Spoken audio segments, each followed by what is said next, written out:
My name is Jordan Henshaw. And my name is Kelly Raybon. I'm the mechanic. And I'm the journalist. Together we're Try and Prove It. Someone has been charged with aggravated murder and is facing the death penalty, so we better figure it out, right? How do we tell the difference between an assertion that is true and an assertion that is false? You've got to start with all of the evidence, and you don't have all the evidence just yet. Okay, well, I have no idea. But it's a dot. Where's the dot? Right there. Science is not absolute. It doesn't say this is what happened for sure. It says this is the best explanation we have. 3, start sequence. 1. If one picture is worth 1,000 words, one field demonstration is worth 100 internet conspiracy theories.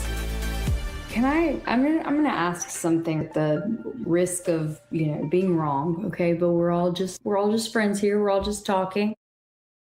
And hello, everyone. Tonight we have a pretty exciting show for you. We are going to do a deep dive on kind of the history of this case, kind of where we started off, and what's happened during all of these months, almost a year now, and how we got to where we are today in the case. Focusing primarily kind of on the reverse engineering work that I've done. I'm going to be walking you through a bunch of videos, kind of taking you along the process of how I arrived at the hypothesis that we're at now, or that I'm at now with the CO2 pendant gun and all these crazy field tests that I've done. We're also going to go into some case updates that are more recent, some of the stuff that Kelly's been working on, as well as plenty of other stuff. And we also have an award show that we're going to update you on. And the key thing to remember about tonight is voting for our award show is closing at the end of this broadcast. Whatever you just did fixed it. Really?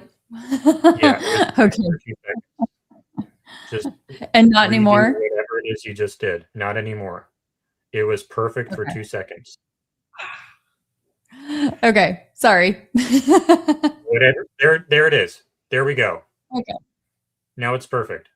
Okay. Oh, so anyway, right. Thank you. Sorry for the delay, guys. That's partly why we were delayed for a little while. We were trying to figure out some technical issues on my side, some technical issues on the other side, but we got it sorted out. Now we're going to have a great show. So once again, voting for our award show that we did nominations for last week is coming to a close. And now it's good again. It's coming to a close. So if you want to vote for your favorite creators like Kelly, then you have to vote now if you haven't voted already.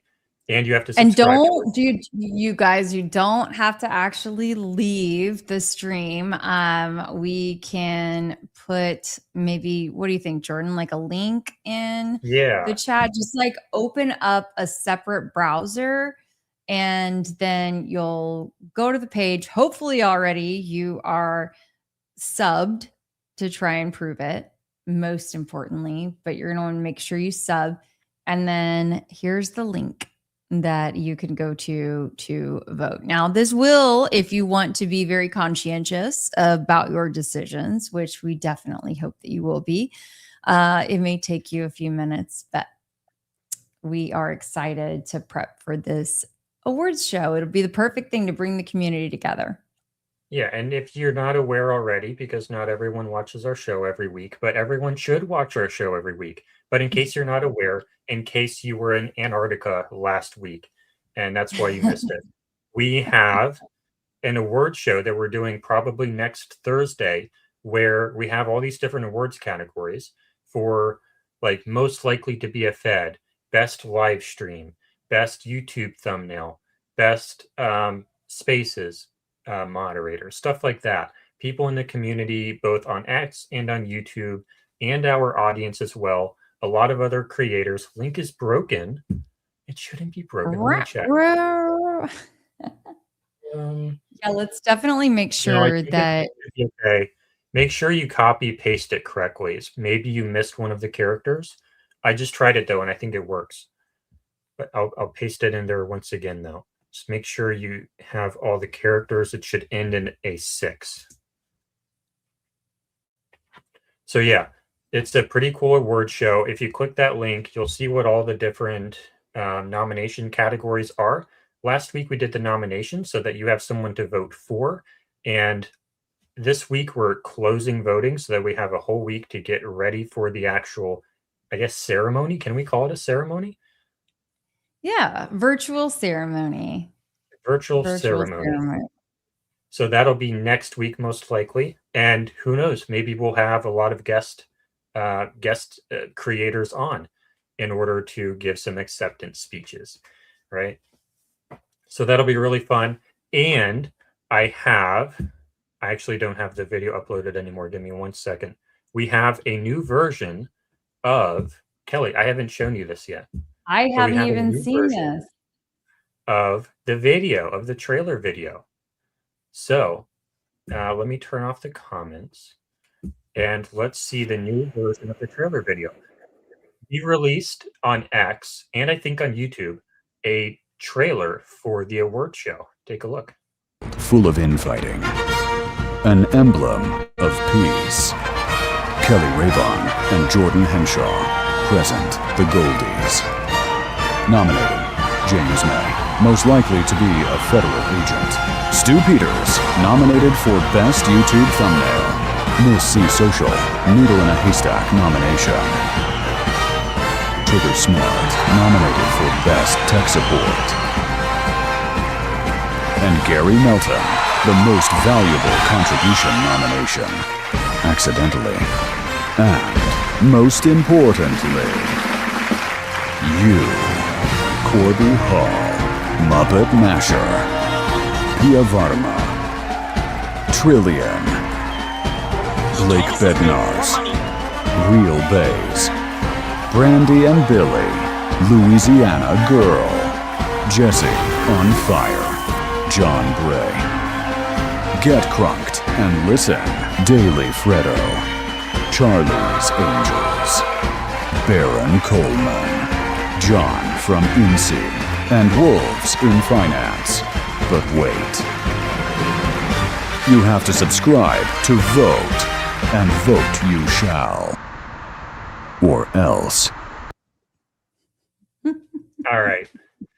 That's a pretty fun video.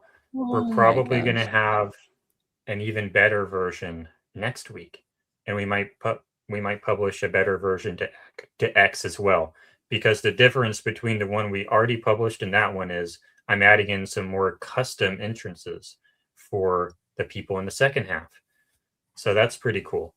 So the award show, you should totally vote. And I'll post that link once more in the chat so you can go vote right now. Because voting closes, and I'm going to make a banner right here that's going to say voting closes very at end of show. And why should people vote while I type this? Well, because I mean, we've all worked really, really, really hard, and this is an opportunity to bring the community together, recognize folks for all that they have done in one way or another, and just to have a little fun. Yeah. And we were just talking to a bunch of people in a Spaces on X, and they were telling us about how it's bringing the community together and it's making people feel all warm and fuzzy inside. And that's what we need, because there's a lot of infighting, like it says in the trailer. And we are the peacekeepers. Kelly and I are the peacekeepers. So we do what that's we can. just more of us doing what we do for the community. Absolutely. And also hopefully exposing, you know, folks to different accounts that maybe they haven't taken the time to experience before. So that was, yeah, one of the hopefully side benefits of doing this award show. Mm-hmm. Yeah. And if you wanted to nominate someone to it and you didn't see it, if you were too late, that's okay. Who knows? Maybe if we're still working together a year from now, maybe we're going to do another one next year and you can nominate. Right. Anything's possible. Yeah. You got to subscribe to Try and Prove It, though, because if you don't hit that bell, if you don't hit that subscribe button, you won't know next time we have a nomination stream like we did last week. right? That's right. And it was fun. I will tell you that we have heard from so many people who are like, that was one of the most fun streams I've ever listened to or seen. There were folks in the X spaces who they weren't even visually watching it. They were just listening to it and they were rolling laughing. So, yeah. Yeah. We played a lot of funny videos. That was a great stream. And we're going to have another super great stream tonight because we're going to be watching a lot of other videos and we're going to kind of go back through kind of the entire case as best we can and kind of reminisce on, I guess, how we got to where we are now. So it's going to be another great stream and it's going to be another great stream next week. So this is the best channel to tune into. And also another announcement, tomorrow morning, we have another stream, right? Oh my goodness. Yes. I better get ready to roll Yeah. in the morning. Because How could I forget? we have a debate going on tomorrow morning at 10 a.m. your time. Candace Yes. Owens versus Andrew Wilson. I quote unquote debated Andrew Wilson for all of like 2 minutes, like a couple weeks ago, I think. But he didn't know. This is what happened with Andrew Wilson. When I was able in a spaces, this happened in a Twitter spaces. It's kind of like a conference call on social media, right? I'm given a virtual mic to speak to Andrew Wilson. If you don't know who Andrew Wilson is, I don't even know how to explain who Andrew Wilson is. I know who he is. He's like a he's Did you someone know who who he would, was before any of this stuff? yeah, I didn't personally. I Okay. mean, Okay. kind of. But he's affiliated with TPUSA, right? I know he's affiliated Yeah, with he's it. been hired as a Yeah. contractor or something to come in and teach them how to. I don't know if it was even to debate, but as a consultant to help Yeah, them he's just help one of improve their. he's one of the TPUSA goons, basically, who is Mhm. going to come out and defend the federal narrative. What I remember about it is Barron said this in a spaces last night. And I'm assuming this is correct, but apparently the two debate statements he is to support in the debate is that there's overwhelming evidence against Tyler Robinson. He has to support that statement. And the other statement is, do you remember what the other statement was? I mean, I don't know. It's gonna be tough for him because initially, and in fact, if we have an opportunity to a little bit later, I may even suggest bringing this clip up. It was a clip from a different podcast about within the first day, I believe, of September 10th. And he was basically saying how hard it was going to be for police to Brock. actually apprehend a real hey Brock, the real suspect, and that they would be counting, the FBI would be counting on citizen journalists, and that this whole thing was going to depend on citizen journalists. Okay, in that case, I'm gonna have to play it for you guys because Play it. it aged very well, like a fine, fine wine. Who said that? Yeah. Andrew. Andrew Wilson said that. Yes. All right. We have to play that. I will filibuster in the meantime. It's like, yeah. What a difference a I paycheck wonder makes. tomorrow, do you think Candace is going to be able to play video clips? Maybe someone should send this to her and she can play the video clip and be like, at the top of the show, we're done. Yeah. That's all we need to hear. All right, so I'm going to filibuster then. We have. Thank you. Aged well, like Kelly. I appreciate it. And this is just one more reason why, I might qualify for your vote of most likely to remember or find a clip from 8+ months ago. Why is this not working? I need to get rid of this. There we go. Yeah, so this is the survey, or not a survey. It's not a survey. It is voting form. But these are, oh, you have, it won't show me all of them, but this is what the thing looks like that you have to use to vote. But anyways, so I will go ahead and filibuster while you find that video clip. So, what happened? Let me tell you guys this story. When 9/10 happened, when Charlie Kirk, I'm gonna mute your mic, or no, I think you're good now. Just wants to hang out here, so it'll be fine.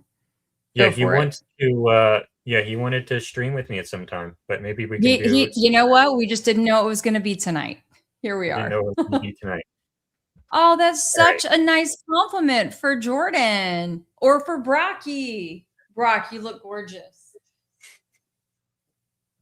He's like, oh, tell me more. Thank you. So 9/10/2025 last year, everyone has their own story on where they were, what they were doing when they found out. Thank you, Chuck Fizzle, for filling out the form. We really appreciate it. So my story was I was sitting here coding because, and this is important because this is kind of how I came out of my shell, I guess, in a weird way. But the months before 9/10, I was coding basically all day, every day. Not really, because I had to work sometimes, but outside of work, I was coding on a theater lighting design software project, basically all day, every day, day after day after day, weekends, weekdays. I was just coding by myself. I was a complete shut-in. Didn't talk to anyone ever, basically. And then one day, I'm coding all day long, just in the zone all day long. And then I eventually just fall asleep and go to bed. And then as I go to bed, I check my phone and I find out that Charlie Kirk is dead. This is like 10, 11 p.m. So I had no idea what was going on all day long, all afternoon, because I was just locked in coding. But that's wild. Yeah. And then like that was pretty hard to go to sleep that night. I had to take some sleeping medication for that night. But it made me feel like it is a scary, dangerous country now. But, you know, fake death theory says maybe that's not what happened. Maybe the country is not as dangerous as it may seem. And it looks That's like we have a video from Tommy Borum. Yes. So I thank you so much for pulling that up. I figured it would be best for you to pull it up versus me attempting to. Well, if we get later in the show and I start getting my ADHD stuff come up, maybe it would be a better idea for you to screen share and for you to have the TV remote like we had so many times on the court hearing streams. But here we go. And we have audio share now enabled. This is so tiny. Can we make it less tiny? Can you zoom into it? I don't believe so. That's okay. I think the audio is the most important part. Yeah. Did you watch the FBI brief? The one that was like an hour ago or something before you Yeah, got it on? was real. It was. Who is? Oh, this dude is on that whatever podcast a lot, right? Maybe so. I didn't know who he was, but I saw Andrew and Yeah, he's I the was like, whatever oh. podcast where he has like OnlyFans girls on all the time. So bad. Oh. Yeah. They have nothing. It's disgusting. And like, I feel When was this? This was like the week of 9/10. I think it was like the day after because he's saying, did you see that press conference? Like they have nothing. So it goes on to you're able to get a better sense of the timing once you hear Andrew. Oh, it says September 12th. If only I had watched. All right. Here we Okay. go. The one that was like an hour ago or something before you yeah, got it on? was real. It was so bad. Yeah, where They have nothing. It's disgusting. And like, I feel terrible for the Kurds. They just want, they at least at this point just want the basic justice of apprehending the suspect. And this is terrible, man. Do you think that there's a chance that they don't catch the guy? No chance. They're going to get Let me him? tell you why. Let me tell you why I think that. There have been people who have murdered cats online, and internet sleuths will figure this shit out. If the FBI and law enforcement That is a doesn't true solve story. this, I know that You good story. people on the internet will solve this, and you'll put clues together, which will assist them in figuring out who this person is. In fact, I'm willing to make the prediction tonight that the FBI only solves this through the help of internet sleuths like you guys. They're not going to give justice to the Kirks. You guys have. The FBI has very little. Law enforcement at this event was a joke. I watched the first FBI brief. Brian, they said there were 6 cops there for a crowd of 3,000. And then they said, well, Kirk has his own private security team. Well, that security team is looking for problems from the crowd of people rushing the stage, things like that. They're not up there looking for snipers and this type of thing.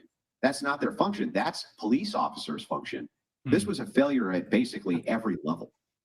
It was a failure at every level. Remember that all the earning capacity of this man was completely eliminated in seconds. And remember that it's not just the horrific torture of his family having to see that live. I heard a story and confirmed that it looks like this is true, that when the shot was fired, his youngest daughter was terrified, and guess where she ran? She ran right towards the arms of her dad, and she was caught. And what I heard on the ground was she said, "Why can't I get to daddy?" Most horrific thing you could ever imagine. She has suggested Michael is not his real name. It is. Am I wrong, or is that just unbearable for anybody else? It's so. Listening to this guy talk. My God. No, just the upspeak at the end of every single period. Continue, Mr. Enigmatic. And just like a lot of those Antifa members, This was a major mistake on behalf of. Was that the important part? Yeah, I mean, no, I was just mentioning that like we'll come back to the mention of the daughter running, because actually I have something that I want to reference on that note, because I of course did some more deep diving into that. Yeah. TPUSA. None of these people are Charlie Kirk. Again, they don't have the gravitas to ignore these high-level, prolific streamers and commentators who were on par with Kirk as far as social status went. They don't have that gravitas there anymore. Go ahead. lastly, we didn't respond because Charlie always viewed Candace as a friend, and we were holding out hope that she would return that friendship and stop what she was doing. This is no offense to TPUSA, though I'm sure many TPUSA supporters are going to be offended by this, but this guy is a really weak spokesman. Him speaking to this, it's very weak. Right? He doesn't have the, what's the right way to say it? He doesn't have the commanding presence in which to deliver this counter message in a way that people will really focus on every word that he's saying. He doesn't have kind of the, I don't know what you call it, the it factor. He doesn't have it. This guy is not a person who's going to command attention, who's going to drive people to listen to him. He's not particularly articulate, and this response is somewhat weak. Not weak because what's being said isn't true, weak because the person who's delivering it is not good at delivering it.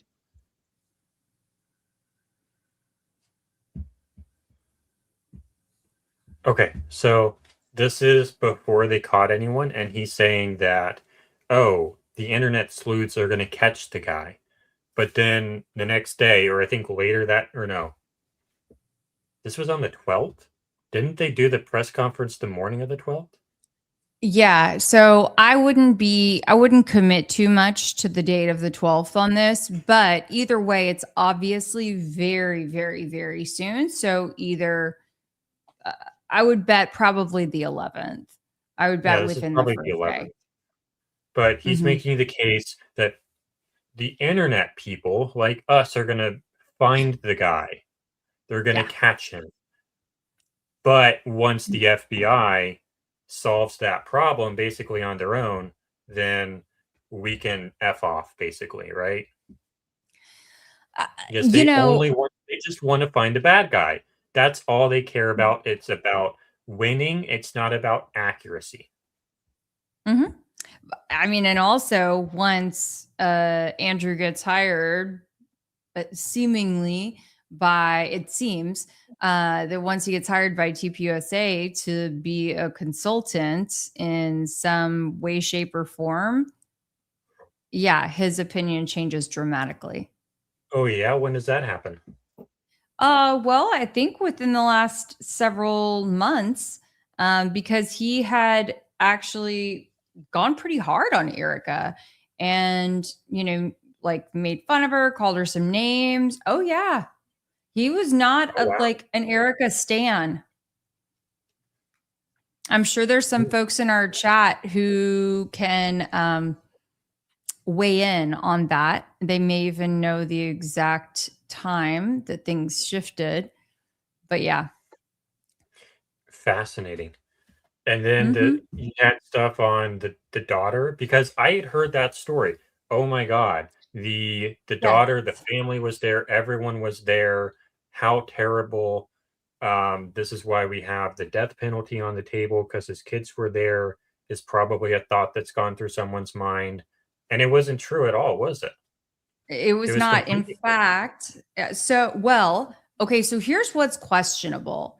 And I want to send you this. Sorry, I'm looking at my phone, you guys, but I had taken a screenshot actually of this yesterday because I was like, I'm going to do some extended coverage on this because I have not seen anyone fully report out this part.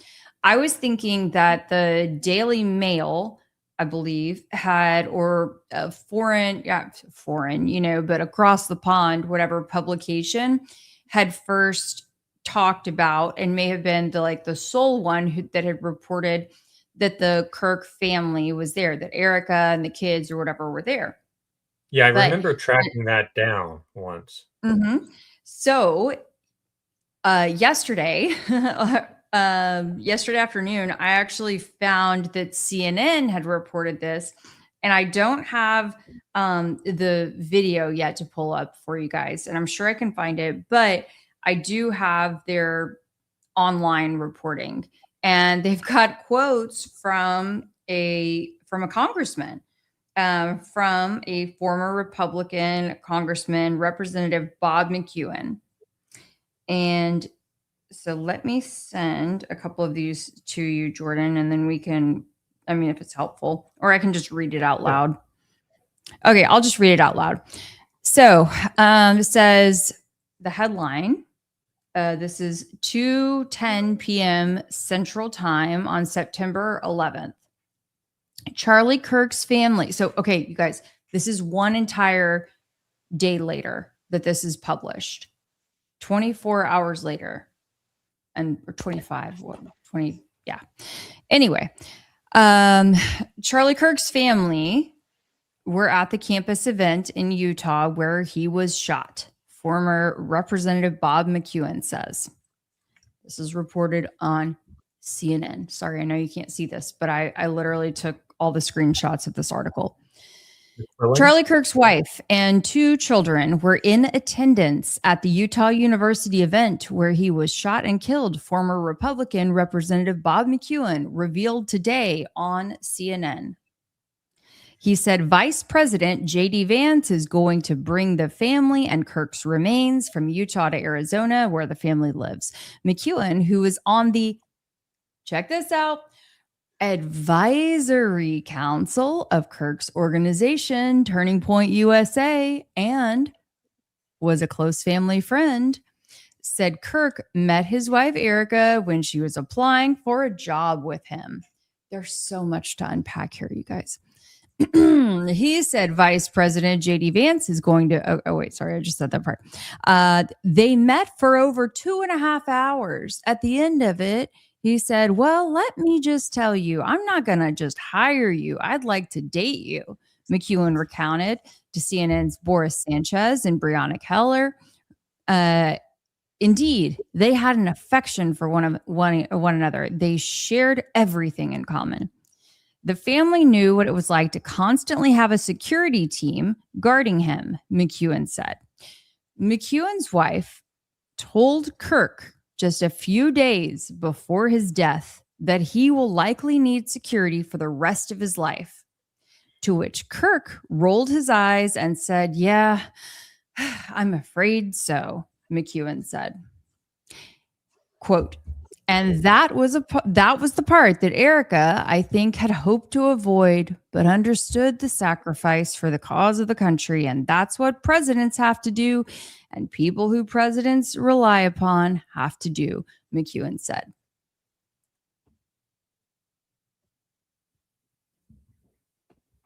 That's not it. You guys, no, McEwen, like MCEWEN. MCEWEN. Yes. So sorry for all that reading, you guys, but I think there's so much to unpack there. And some of y'all might recall all of this, but the fact that there was someone who was not only, a former congressman, but also a member of TPUSA Advisory Council who was saying that the Kirks were there. Like, how do they get that wrong? Who was the eyewitness who supposedly saw it? Well, it's not about someone supposedly seeing it. It's Representative McEwen telling this to CNN. Mm-hmm. But was he there? I don't think he was there. I've never seen. I don't know. I don't know. We'd probably have to look at his interview. I just hadn't had a chance to pull up that interview yet. But I'm quite certain that it's, accessible somewhere. If it's not pulling up on CNN's website, like I could pull it up probably through the Internet Archive. But anyway, I was just like, whoa, this is actually a pretty big deal. So that was very interesting to me. And then also the fact, okay, I want you guys to read. I talk about read between the lines that when it comes down to reciting these stories that seem a little too good to be true, that seem a little too kitschy, it seems like they really have a knack for talking about and trying to convince us of these stories, whether it be how Erica and Charlie met, their first date, or whether it be the significance of the necklace, any of those things, it does not pass the smell test to me. Chat, what do you guys think? Yeah, there's a lot of shady stuff there for sure. Yes. No, this one. Marcia La Magnifique says, I came late. Did someone say Erica Kirk was there? Yes. Bob McEwen said that Erica Kirk and the kids were there. And this is being used to emotionally manipulate people into being even more sad for Charlie. And it's very sketchy, especially the connections Mr. McEwen has. But the reason we were on that and we're off on this very long cycle is because tomorrow morning at 10 a.m. Central, 11 a.m. EST, there is a debate happening between Candace Owens and one of the TPUSA goons. We'll just refer to him as a TPUSA goon. And that stream is, let me see if I can pull that up real fast to show you the thumbnail. Where's the thumbnail? Where's the thumbnail? It's a pretty cool thumbnail, actually. And we go into this, maybe. I don't see it, but I'm going to find it very soon. And we can see the Try and Prove It page. And it should be here, but it's not here. Here it is. This is the stream we have tomorrow morning where we are going to be reacting live to the debate as if we are in the boxing arena. So that's going to be pretty cool. Oh, well, we both better do some stretching between now and then because it looks like it could get a little crazy or not. Is it all just WWE theatrics?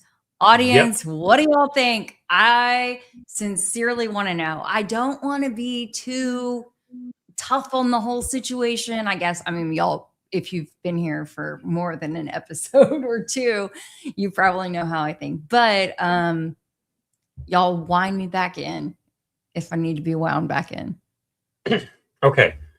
Do we want to go into the sort of the recap of the whole case now, or would you like to talk about Screwdriver?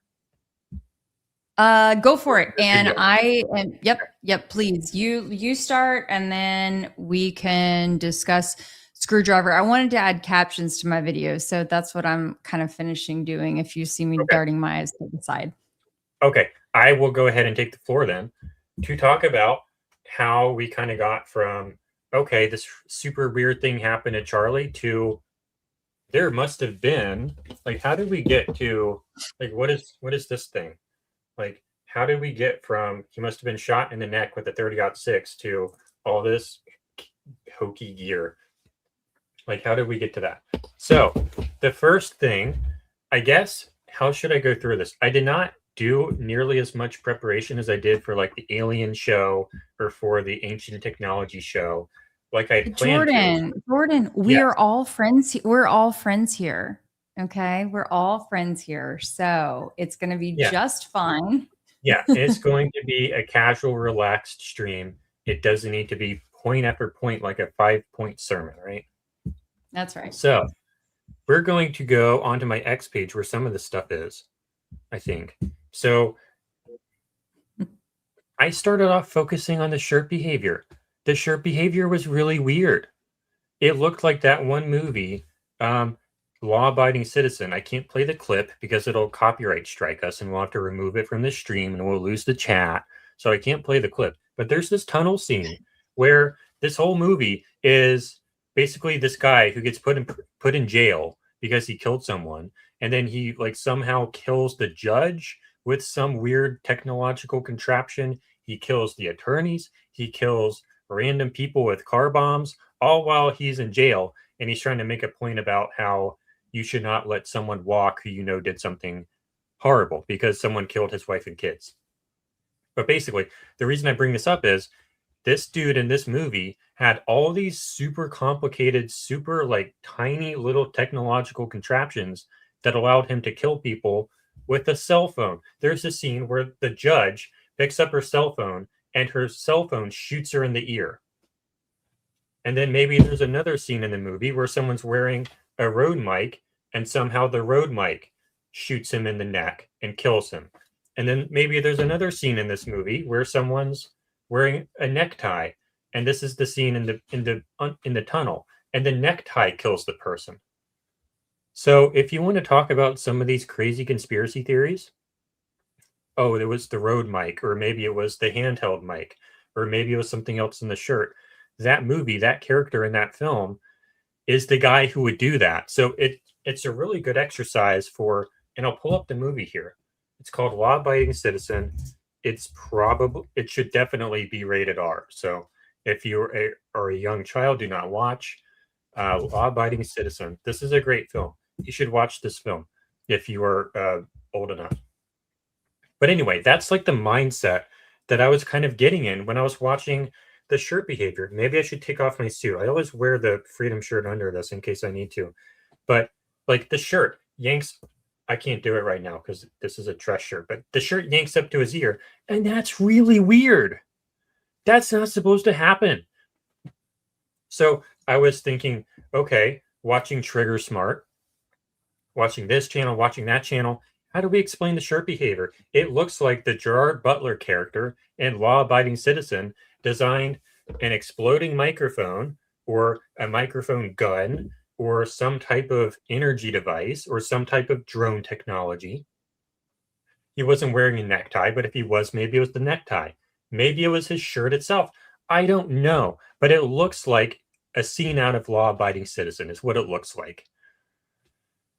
I wish I could show you one of these clips, but I don't think I can. Like the cell phone clips, the judge in the courthouse picks up her cell phone to her ear and it shoots her in the head dead. So that's what I was thinking about. And that's what got me into this mindset. Why? Because number one, there's no exit wound. And number two, it looks fake.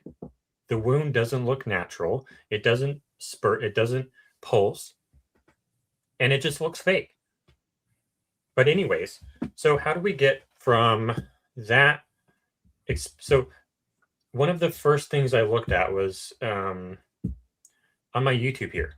We have the spy plane theory, and then I made a video debunking that. That was my first video on this case, debunking it because, you know, you have the Hades spy plane, which did a low pass over the lake shortly before the shooting, and then again shortly after the shooting. And that seemed really suspicious. People said that it was a drone deployment aircraft. So you would think that the reason it's going like 200 feet AGL above ground level is because it's deploying drones. But I made this video saying that's probably not the case because this isn't really important for the stream. But I made the case that you would deploy drones from altitude at like 40,000 feet, not at 200 feet AGL. So that was basically that video. And then can you rewind us back through that part a little slower, because there has been a lot of drone talk lately, especially since John Cullen, I think, has come back into the scene. And yeah, people are, I guess what's old is new again, right? So yeah, I guess I can play this video. It's 3 minutes long. I'll probably skip through it.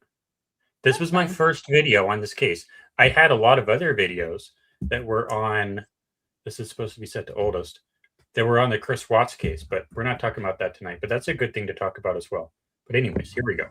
All right, so I wanted to talk about the spy plane theory regarding the Charlie Kirk shooting. There's some people saying that there was a Bombardier Global 6500 doing a couple very low, very slow loops over the Utah Lake just west of the UVU campus 3 hours before and 20 minutes after the shooting. And they're saying that it was associated with the Hades drone deployment program of the U.S. Army, and that it deployed and retrieved drones that were ISR drones. I'm falling asleep listening to this. This is terrible. But anyways, I'm basically saying that you would not fly. Okay, why? Okay, the Hades aircraft is a drone deployment platform, not that specific aircraft, because that specific aircraft was still a trainer aircraft for like pilots who are trying to get a new type rating or something, right? But if I'm deploying a drone, the reason I would be doing that is for an enemy, because I'm trying to do combat with an enemy. So if I, the drone pilot or the aircraft pilot, am going to deploy these drones, do I want to fly down to 200 feet and deploy the drones right over the enemy and then get taken out by a bazooka, or get taken out by an RPG, or get taken out by an AK-47, or get taken out by a bow and arrow, or get taken out by a stone, or get taken out by a laser, or get taken out by a rock? Or do I stay at altitude at 40,000 feet and deploy it there? So you don't deploy those drones at 200 feet. That's not what any of those systems are for. So that's why I personally don't subscribe to the drone theory as it comes from the Hades aircraft, because that flight profile, basically what they did is they did basically a touch and go. It's a training exercise where you pretend like you're about to land, and then you do a go around maneuver. It's a training exercise. It's not remotely compatible with any drone deployment operation. You look like you want to say something. Well, Mr. Turpin is saying 200 feet AGL is very real. It is very real. I don't know, but yeah, 200 feet AGL is where you would do one of those missed approach procedures. That's like right at minimums. A go around? Yeah, so like 200 feet up in the air. That's how low they were. Like you can read the tail number at 200 feet. So it's just a training exercise. Like you could almost hit it with this. You couldn't actually hit it with a stone, but you could almost hit the airplane with a stone. I still wonder about, and there was a little bit of talk about it on the space that I was in today. I didn't have a chance to, or I hadn't had a chance to talk to you about this, Jordan, but there was a almost like a drone sort of surveillance, like a Google Maps aerial imaging service. It's called Near Maps, that had apparently taken imaging from the sky like during this 2-hour window. And at one point I had looked into the time they left off, or left, the time that they were scheduled to return, and they had like stayed up in the air longer, I believe, than they were scheduled to. Anyway, Barron was able to get these photos, and it just so happened, or these images just so happened to include some very interesting, potentially, information. And had tried talking to Near Maps, actually, like through with Blake, and they were charging like an exorbitant amount of money for a subscription. And I just wonder, I'm like, I should have asked Barron about that last night. How did he get those images? Because they were talking about like $25,000-$30,000 for a subscription to their service. To do what exactly? For imaging that just so happened to be above UVU on that day. They won $20,000 to get a photo? No, for their subscription, and they were there. And so like they must have been among some of those planes that were in that area. Sorry about that. So I heard like the tail end of that Spaces. I was kind of in and out of anonymous mode because I was supposed to be focusing on work, and I kind of succeeded. But so is it a satellite, or is it a drone, or is it a plane? Well, it's like an imaging service. But they had some sort of a plane, allegedly. He said, wait, hold on. He there you go. He said before that he's paid for the very expensive subscription. Y'all, I mean, we're talking like literally, I don't want to say too much without, Blake here, because Blake was the one who did the call. But like $30,000, $25,000-$30,000. And they for their subscription, and they would not even give you like a temporary trial pass, anything like that. And what are the chances that this service just so happens to exist like right there in, I can't remember if it was Provo or whatever, that they were based there. Yeah, I did grow arms out of my shoulders. You're gonna have to forgive me. And that imagery, do we know how detailed the imagery is? Oh yeah, this was what he was like talking about some of the stuff with the vehicle, with the alleged Tyler vehicle. I think that may have even been what he was citing when he was talking about potential work being done on like the ACs on the Sorensen Center. Was based off of imaging that day. Okay. Yep. Thank you. So but y'all feel free to chime in if you have. Yes, it's near Maps. That's what I'm talking about. And it is extremely expensive. Okay. And they like really don't, I mean, they get to pick their clients is the way that they described it. And they had no interest in like coming down on pricing, doing a trial, like anything like that. Wait, hold on. Mr. Turpin, hold on. Did you give that to Barron? You use Near Maps?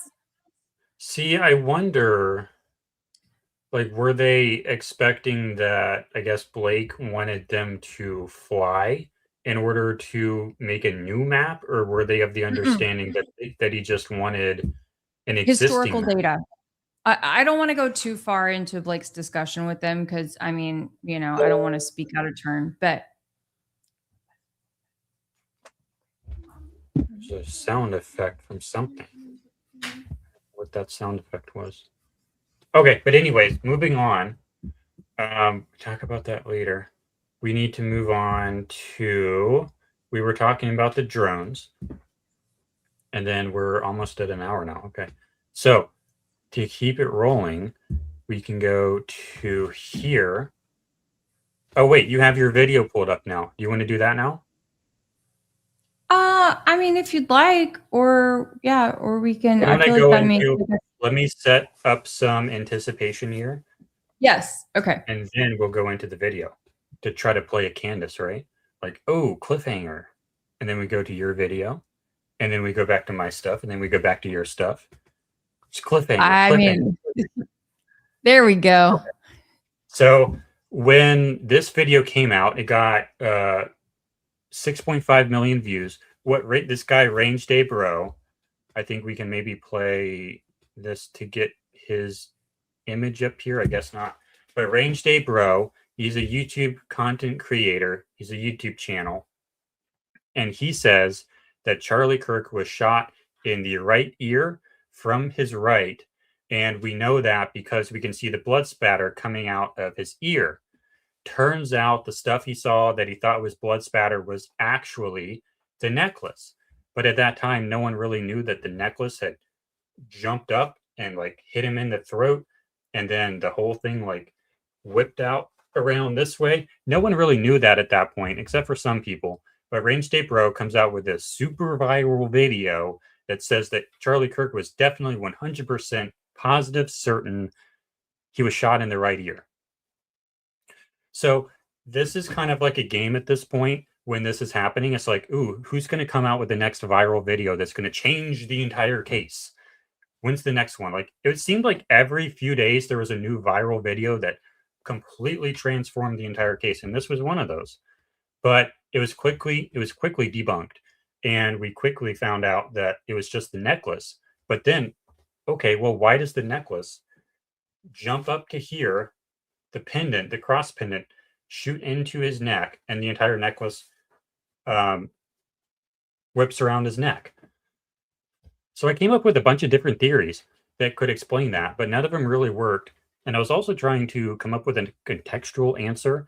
What I do sometimes, if you look at my X, at the top of my X, I'm not going to scroll to it here, but if you look at the top of my X, it says I'm a playwright. My bio here is playwright first. I write plays.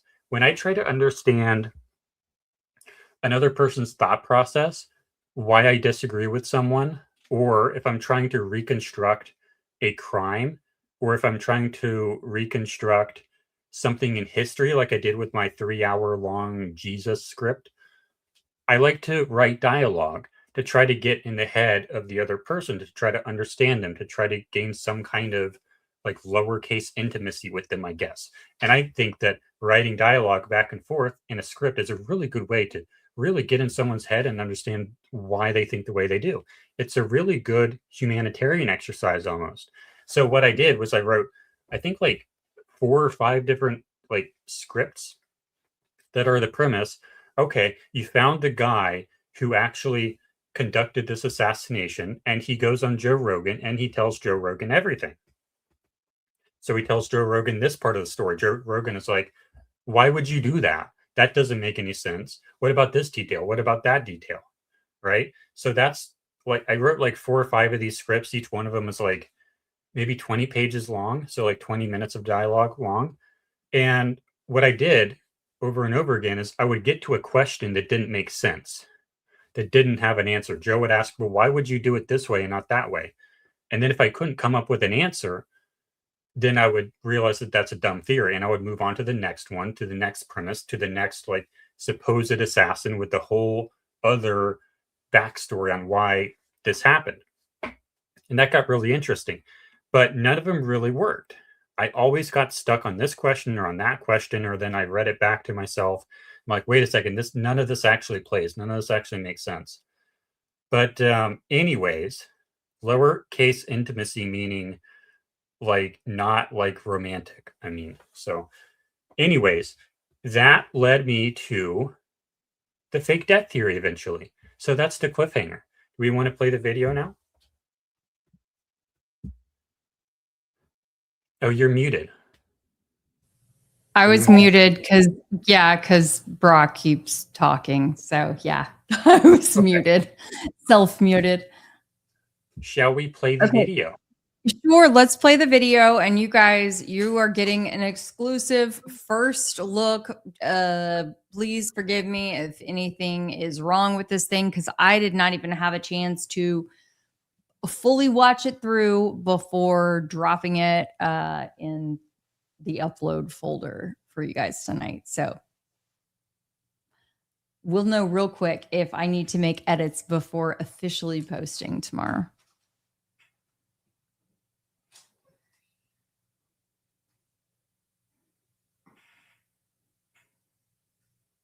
Oh, do you want to pull it up, Jordan?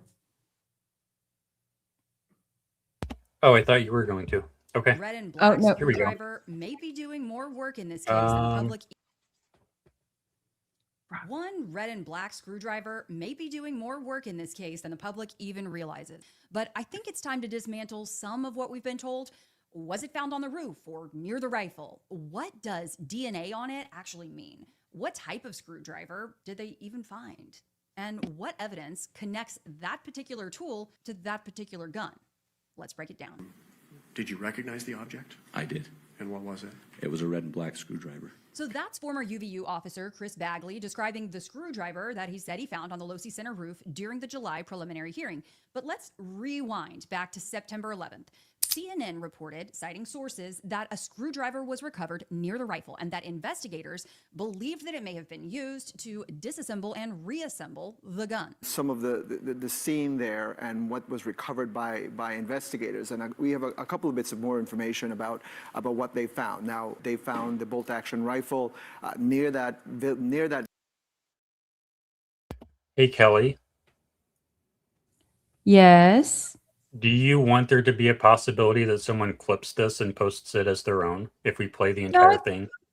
I mean, it's fine. It's fine. Let's just keep us to the side. Yeah. Yeah, we'll keep. Yeah. There we go. Building, not far from that building, it appears investigators believe that the suspect ran away from the scene, threw the rifle down. It was there was a towel. Can we turn the volume up? And they also found a screwdriver, which they believe. Volume is already up. Oh shoot. Okay. Sorry, you guys. I can resave it all with higher volume. Maybe. Well, that's just one. Or no, there's multiple people saying the volume is low. 2 people. Okay, y'all want me to resave it real quick with higher volume? It's not a big deal. I can do that. I want y'all to be able to obviously hear and enjoy it. So. Yeah, let's go ahead and do that, and I'll filibuster some more. Sorry, Becky. Because it is important. Okay. Thank you. Thanks for letting me know. This down. Yeah, thank you, chat. That's what you're here for. Okay, here we go. Okay, so anyways. Well, how did we get from? Okay, so this is one of the theater plays that I did. Okay. There's no exit wound, right? Why would there be no exit wound? Okay, so you're designing an assassination plot. You have one sniper on the roof. What did they do with JFK? They had several different snipers take out JFK all at the same time. So if your mission objective is to kill Charlie Kirk, are you going to have one dude kill Charlie Kirk? Or are you going to have at least 2 people do it? You're probably going to have 2 people do it, right? But so if you're going to have 2 people do it, and one of them is the patsy, is probably an amateur, probably less experienced, then you want the other guy to be super experienced and super professional. So around this time, people were talking a lot about the van and how the van door opens up immediately before the van in the tunnel, right under the Hall of Flags. This van door opens up, the back rear door opens up like 10 seconds before the shot, and then immediately after the shot, it immediately goes down. It's like, boom, van door starts closing. So 10 seconds. Okay. The van door opens, 10 seconds. 10, 9, 8, 7, 6, 5, 4, 3, 2, 1.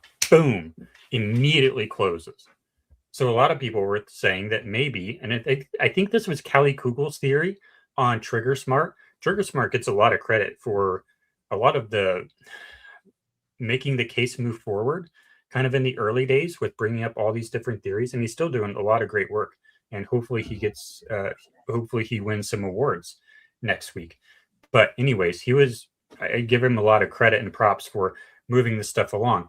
Kelly Kugel is a guy who is only known by email and by his emails to Trigger Smart and also to me occasionally. You have some audio coming through. I'm going to mute you, Kelly. So Trigger Smart had Kelly Kugel on, who had the theory that, again, he was shot kind of in the ear, I think. I don't remember exactly where Kelly Kugel thought he was shot. Somewhere in the back of the head from the van. So I think about this. Okay, well, why would you have someone in the back of the van shooting him and someone on the rooftop who we do have video of? Well, because you want both of them to shoot him at the same time, so you have redundancy, so that if one of them misses, Tyler Robinson misses because he's an amateur. If Tyler Robinson misses, then you have the backup shooter in the van who's probably using a subsonic 30, or what is it called? 300 blackout subsuppressed. 300 blackout is, I think, the type of round it is. And then subsonic means it's not breaking the sound barrier, so it doesn't have the supersonic crack. And then suppressed, meaning it has a suppressor on it so that you don't even hear the crack or the boom or the bang of the explosion in the chamber.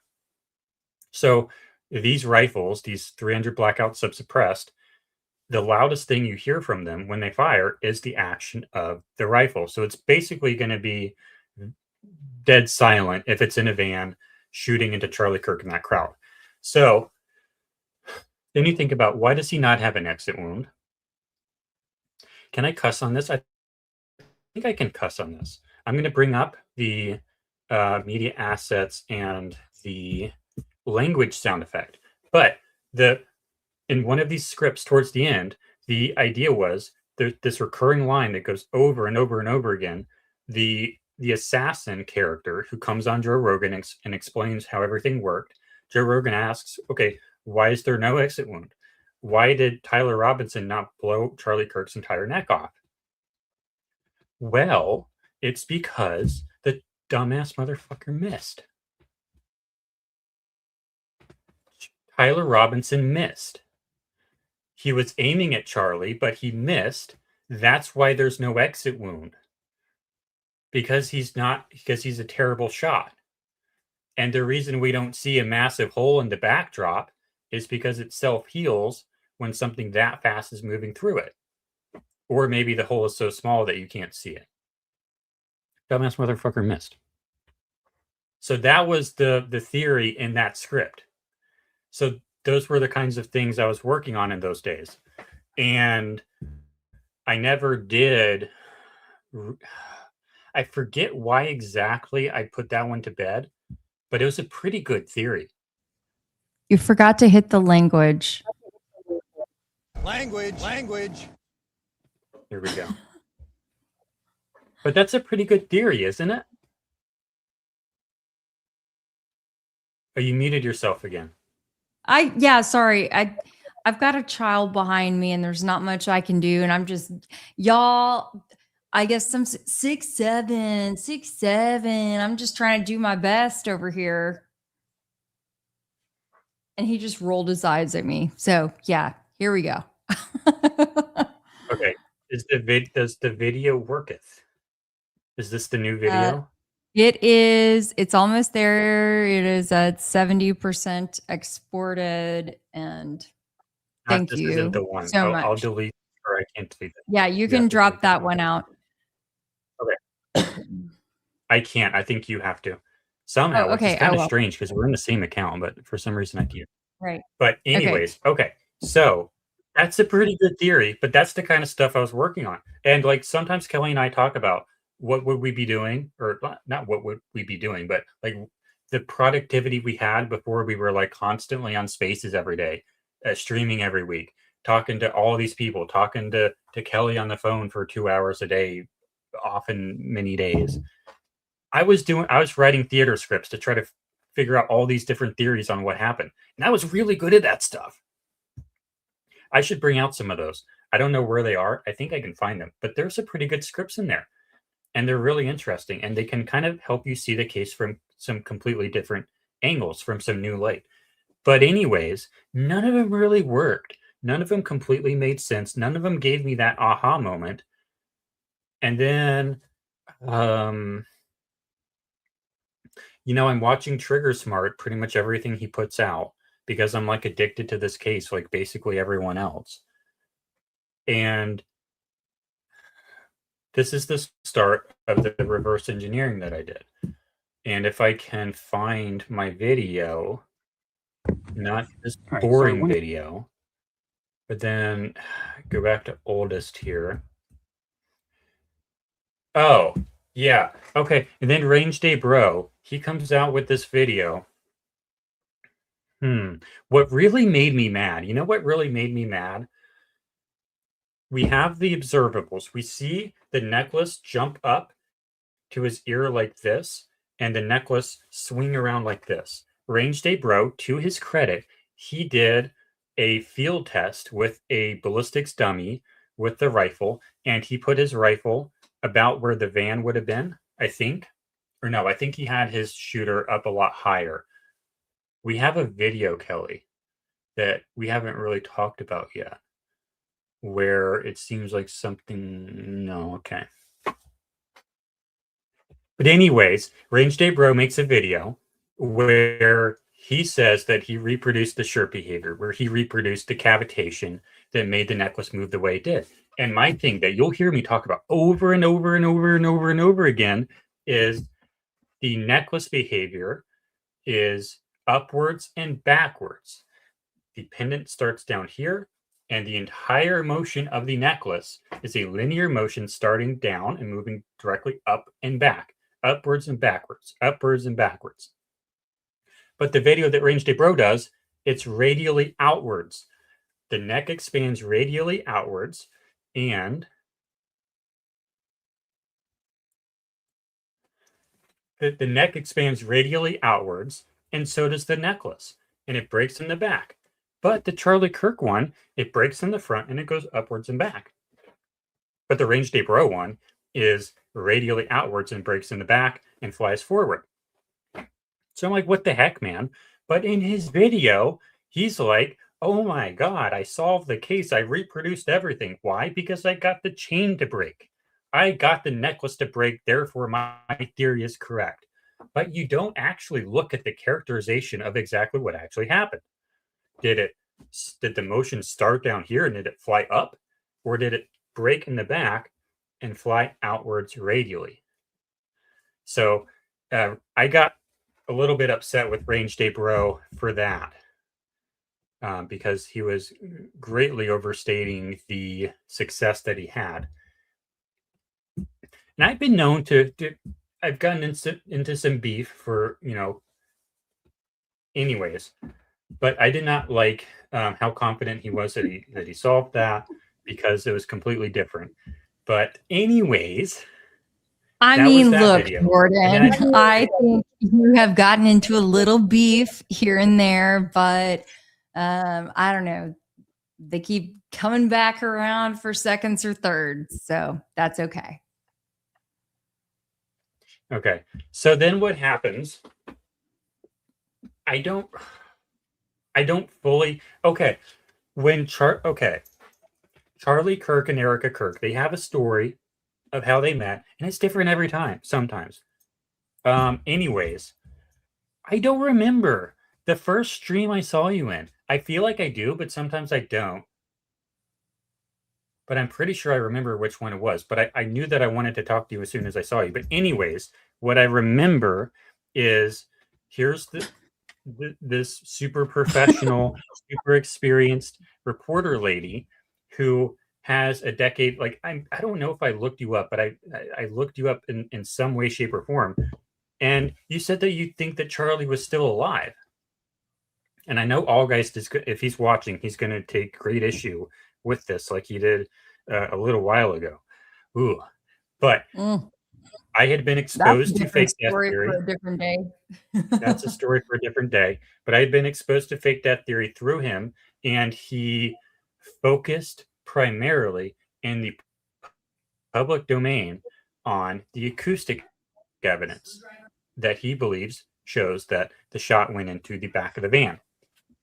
And he will say that he is also focused on the squib stuff and on the air puff tube stuff, but less so publicly because of censorship. But I saw his work as being primarily about the acoustic evidence, and I was certainly intrigued by the acoustic evidence, the crack thump analysis that puts the bullet in the back of the van, but it wasn't enough to convince me, to make me think this is a serious theory, because it was almost entirely just the audio analysis, and I didn't understand how on earth the squib would work in that environment, because the one in Hollywood is completely different. The restrictions you have in basically live theater, 360 degree in the round is completely different. So I didn't understand that at all. So I didn't take it very seriously. But then this Kelly Raybon lady on Trigger Smart, who, she believes in fake death theory. And she says it like, you know how Christians are sometimes kind of embarrassed by saying that they're Christians publicly? It was that thing where it's like, oh yeah, by the way, I believe he's still alive. I know you don't believe that yourself, but I think he's still alive. In that sort of way. And I'm like, well, why would you believe that? That sounds like a completely crazy theory to me. Why would someone with this background believe that? So I was intrigued. And then somehow, I don't remember how, but I've been made aware of a 4-hour-long course on squib theory, or not on squib theory, but on how the Hollywood squibs worked.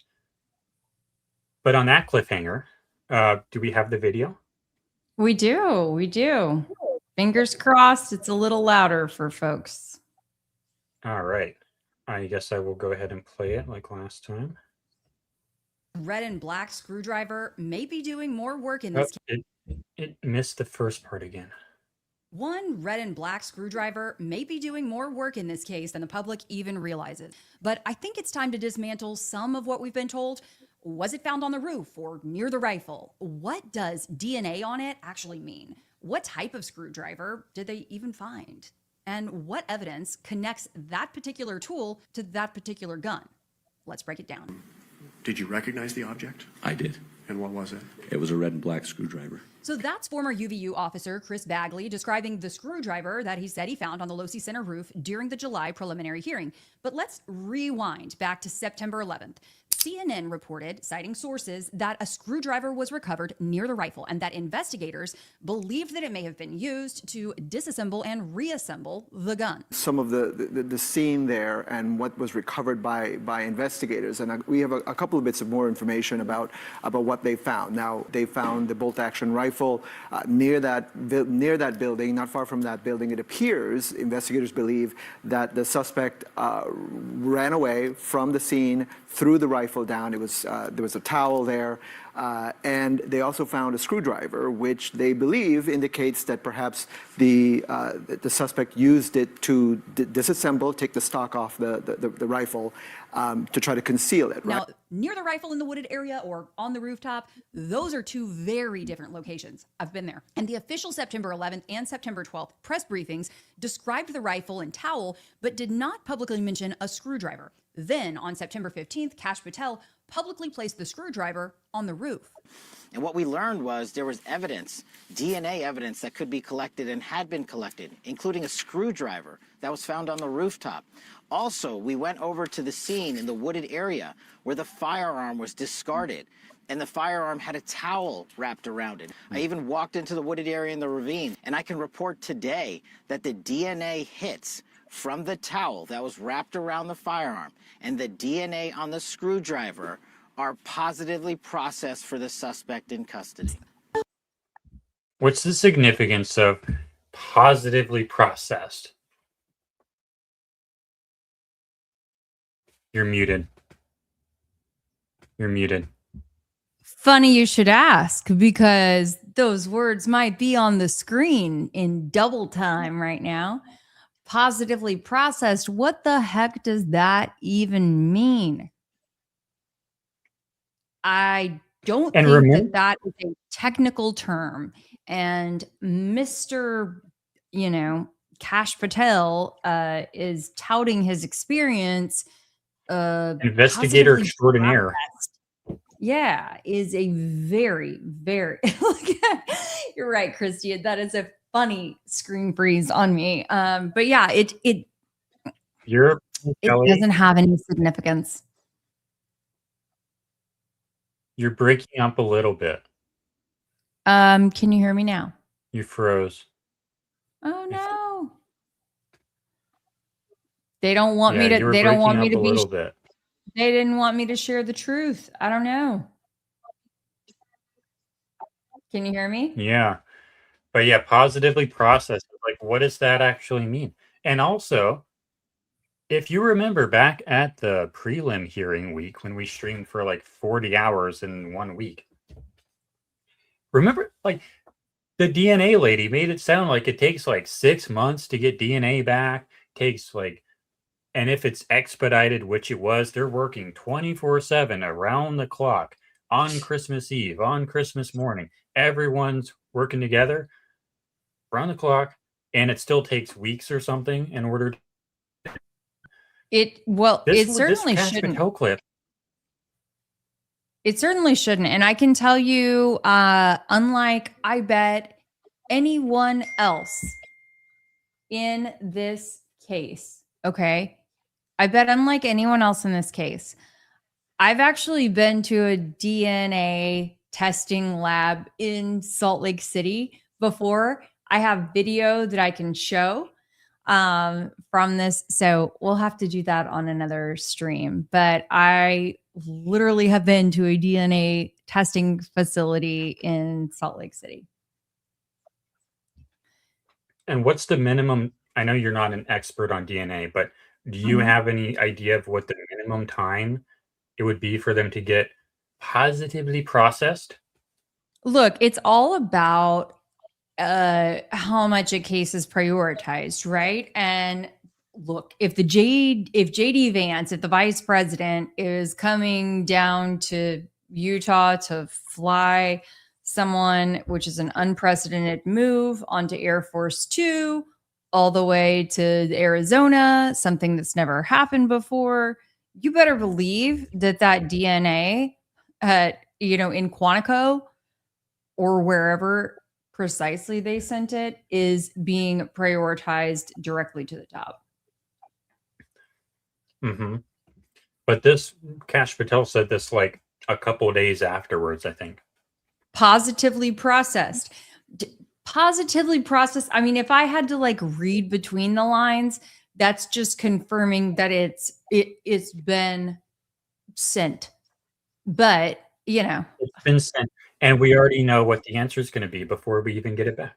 Well, yeah, because we have rigged the system. We're ensuring that it's going to be positively processed. Mm-hmm. What would the correct term be? So if I were Kash Patel and I were actually he's not saying that it's been matched. Extraordinaire. Yes. So he's not saying that it has the DNA has been matched to Tyler Robinson. We took a cheek swab, what they call a buccal swab, not a buccal swab. It's called a buccal.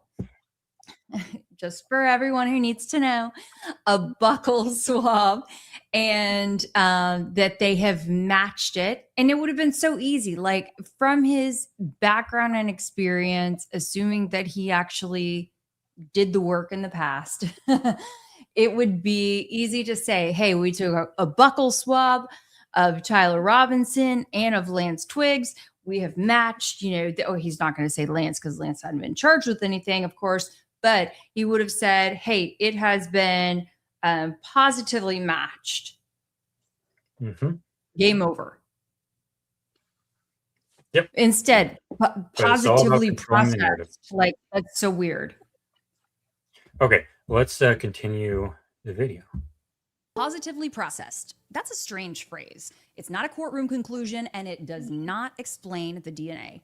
DNA can show that genetic material was present, but DNA alone cannot tell us when it got there, how it got there, whether someone held the item directly, or whether it was transferred through a glove, a towel, a hand, or another surface. So DNA on a screwdriver is not the same thing as proof that someone used that screwdriver to assemble or disassemble a rifle. You can't make this up. So, just looking around campus. And what do you know? Screwdriver, set of pliers. Interesting. I am not saying this is the same screwdriver. I'm not accusing maintenance workers of anything. I'm saying that a red and black screwdriver is not automatically unique. And the public still deserves to know, what was the brand? What was the model? Were there any identifying marks? Was there a tool comparison linking it to the rifle? We haven't heard any of that. Spoke with FBI Special Agent Folger and Utah SBI SA Dave Hull. Gave technically reviewed results that Robinson was included as a possible contributor to the DNA from the towel and the screwdriver. And when people say Tyler's DNA was on the screwdriver, the more precise question is, what did the analyst actually conclude? The state's DNA evidence involved a mixture. It's like getting laggy for me. Is it laggy for you? Mm-mm. It is not Are you laggy there? for me. Yeah, I'm here. Oh, okay. I'm not alone. And reported contributors, not a video recording that we've seen thus far of anyone holding a tool. The hearing testimony does not turn DNA into a timeline, an intent, or a reconstruction of how the screwdriver was used. So the gun went to the ATF lab, the towel went to the FBI lab, and the screwdriver went to the FBI. Is this playing? I cannot even hear it, and it's not moving. It's for me. playing. I mean, y'all, it's playing for me. Is it playing for everybody else? Yes. Item 7, towel Okay, from now it's- around Mauser rifle, serial number 8863. Item 8, screwdriver from Perch. Male DNA was obtained from item 7 sub 1. Item 7 sub 1 was interpreted as originating from two individuals, one of whom is Twigs. The DNA results from item 7 sub 1 and are 1.7 octillion times more likely if Twigs and T. Robinson are contributors than if Twigs and an unknown, unrelated person are contributors. Male DNA was obtained from item 8 sub 1. Item 8 sub 1 was interpreted as originating from two individuals, one of whom is Twigs. The DNA results from item 8 sub 1 are 30 quintillion times more likely if Twigs and T. Robinson are contributors than if Twigs and an unknown, unrelated person are contributors. A screwdriver near an alleged shooting position is a lead, but it's not a conclusion, and context matters. The Losi Center did have an HVAC upgrade project publicly solicited before the shooting with a listed construction schedule beginning in April of 2026. Now, I verified that when I was there at UVU. I saw the signs, but that does not prove that anyone left this screwdriver behind on September 10th. But it does raise ordinary investigative questions about roof access, pre-bid inspections, maintenance activity, contractor access, and tool controls. Accidents happen. So, show us the original recovery photo. Oh, wait, that might be difficult because Officer Bagley's body camera turned off. Show us the exact location. Show us the chain of custody. Show us whether latent prints were recovered or not.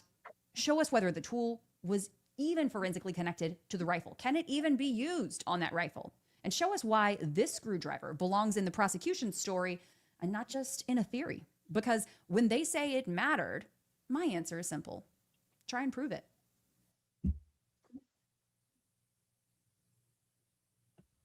I caught the end, but did you just say try and prove it at the end? I did. I said, yeah, gosh, I don't know why it's so fuzzy here, you guys. I'm sorry. My camera's doing something weird. It anyway, keeps going off yeah. and on because of your teleprompter. I don't know. But anyway, yeah, it says it was kind of a cutesy line at the end, but it was like, yeah, My answer is simple. Try and prove it. Anyway. So what I say about that is it's very valuable to show, hey, like even in this video, you're saying it's not like making a positive claim that the screwdriver on the roof was more likely to be or is evidence that it was a maintenance screwdriver, but it is illustrating that, hey, these objects are found ordinarily in this area. If you want to tell us that this was connected to a crime, that it's there because a crime was committed, it was brought there by Tyler Robinson, you need to establish that. If we were to find a rifle in a blanket in the woods, that's obviously related to a crime. But if you just find a screwdriver on a roof, the most likely assumption is it's just a screwdriver on a roof, and you find screwdrivers everywhere. So you can't just assume that it is part of the crime. Yep. And I know that was kind of hard for folks to to consume, maybe because we had a few start stops and whatnot. But if you guys have any feedback on that, I haven't posted it yet. You were the first to get to see it. So please feel free to drop any of those suggestions for me. I still want to go and kind of like trim it up a little bit tomorrow morning before I put that out. Okay. Now you're blurry, Jordan. I don't know. Now I'm blurry. Now you're, What's yeah. blurry to me? How, okay, Snake Baby. How do we know Kelly didn't place the screwdrivers in the golf cart? Let me tell you this. I challenge, if you're the first person actually who I have seen raise that question at all, and I don't blame you for asking that. I would challenge anyone to request video from you. I'm halfway surprised I hadn't already received a call from the police there. But anyway, knock on wood. Oh, sorry. Now my dogs are barking. But anyway, oh gosh. I'm like, I can't mute myself fast enough. Anyway. Y'all know me. I recorded this entire video, like walking through the whole UVU campus. And then I had got a little overheated and had a little incident. And then I continued to record. And that's when I came, and I was literally talking about the chicken coop across the street when I was like, oh, but it would have been so much easier if he would have just jumped in one of these golf carts that's over here. Let's go see if there are keys in the golf cart, because, I mean, it's summertime at this point, it's summertime at a campus. Could there be a set of keys in there? I mean, I'm kind of just like, playing at this point, but I walk right up to it. And then I can't help but look as I'm looking to see if there are keys in there. I see the set. It's like a flathead, a Phillips, and a set of pliers with red and black handles. And they're in this like plastic little, I don't know, a little plastic bag. And you can see that it looks rusty. You can see that there's like tape that's stuck on top of it. Anyway, I know you believe me, but I just wanted to go ahead and lay it all out there for everybody. Yeah, I mean, that's very typical. If you were to go into, my tools, okay, if you were to go to my storage unit, I'm sure you could dig around in some of my old junk tool bags and find that exact thing. Like, I'll just in my junk drawer tool bag in my storage unit, not in my actual stuff that I actually use every day, because that stuff's all clean and spectacular. But that's like, that style screwdriver is like a 90s style screwdriver almost, and it looks like it's from the 90s. So I don't think it came from Kelly's house. Yeah. But also, we still don't even know and I think it is no coincidence, my friends. Okay. It's no coincidence that we do not know what brand screwdriver it was that was discovered, what type of screwdriver was discovered. Okay. But like, Jordan, how do we know what kind of screwdriver that is? And if it even fits the gun, the rifle? No idea. I mean, maybe it's a Phillips, but I think Trigger Smart just did a video. Actually, let me see if I can pull this up. Trigger Smart did a video where he actually had. I don't know if it's the same kind of rifle though. Okay, so while you're pulling that up, I will also add that conveniently they did not share. So I hesitated. I'll tell you guys, we're all friends here.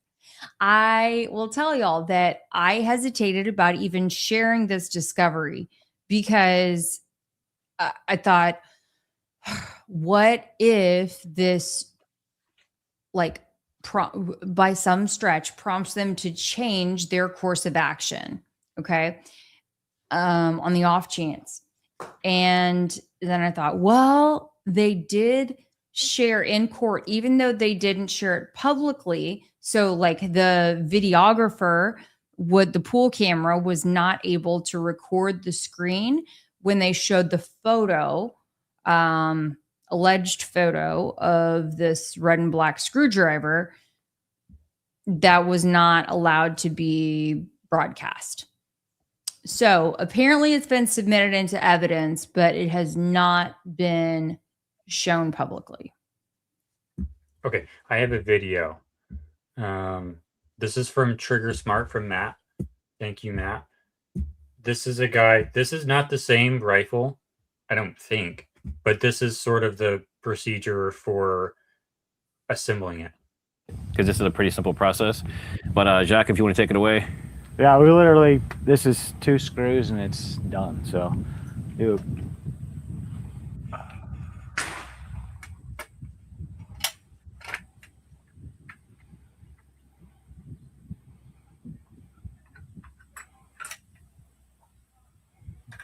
one screwdriver. And again, we don't know if he had a screwdriver. And Kelly Raybon brought up that the screwdriver might be from the maintenance crew, but just test it out. Thanks, Trigger. Usually typical rifles are 1 screw or 2 screws, and it's usually the same size. So you only need 1 tool. That looked like a Phillips. Okay, so that looked like a Phillips. I want to say that looked like a Phillips, but there could be, so I see, or Hex. I have heard some folks saying that they're, for the scope to get mounted, that that was like the theory, I guess, is that the one part was on one side and then the scope was on the other side. I don't know, you guys. Look, if they want to talk about Occam's razor, let's talk about Occam's razor. What does not make sense? This. There is just 2 screws back together. Guys have the camera shaking, doing the best I can. Screws. On his left hand, we have what would supposedly, allegedly, be down his pant leg. And then we have separate. So in that, the scope is mounted directly to the action, to the barrel.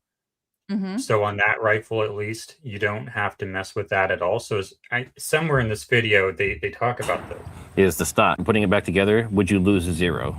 And then we have separate is the stock. Now, Jacques, let me ask you this. In this situation, with you taking this apart and putting it back together, would you lose a 0? You wouldn't lose 0 unless you potentially dropped it in the transport of it. Being that the optic is mounted to the action, that part is what maintains the accuracy. The stock itself doesn't change accuracy unless there's some sort. But yeah, anyways. Yeah, so that's a good video. Trigger Smart, check him out. Trigger Smart right here. And that video is called "Could Charlie Kirk Shooter Make the Shot in 5 Seconds? Real World Test." You should check out that video. I'll even link it in the chat. And you should subscribe to Trigger Smart. Okay. Yep. So And also, I'm not, just for what it's worth, Trigger he's included in our video. He's nominated for a few categories, including Best Tech Support. Yes.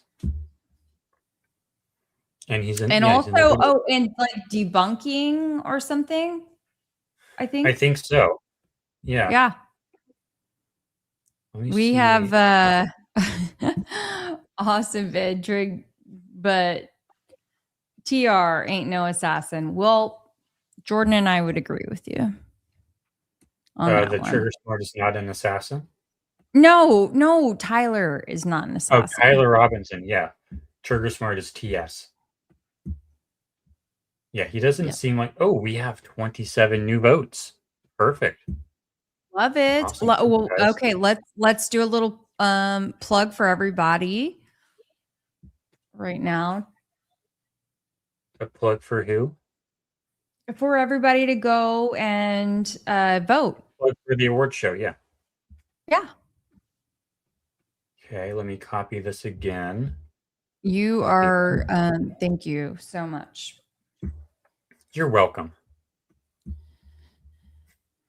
I don't think you AI were talking- says a special tool. Yeah, no, I was talking to you. Sorry. I'm trying to like look at Brock and look at you and manage the chat and Okay, I just pasted all the the things. link to the chat to the award show. So if you're just joining us, we have a super cool award show that is for all the creators. In this case, it is called not the Grifties, but the Goldies, and or the Golden Receipts. But I think we're going with the Goldies because that's Kelly's idea. But anyways, Trigger Smart has been nominated for Best Tech Support. What are some other good nominations? Let's see here. There was one about debunking or emergency live stream. Best emergency live stream.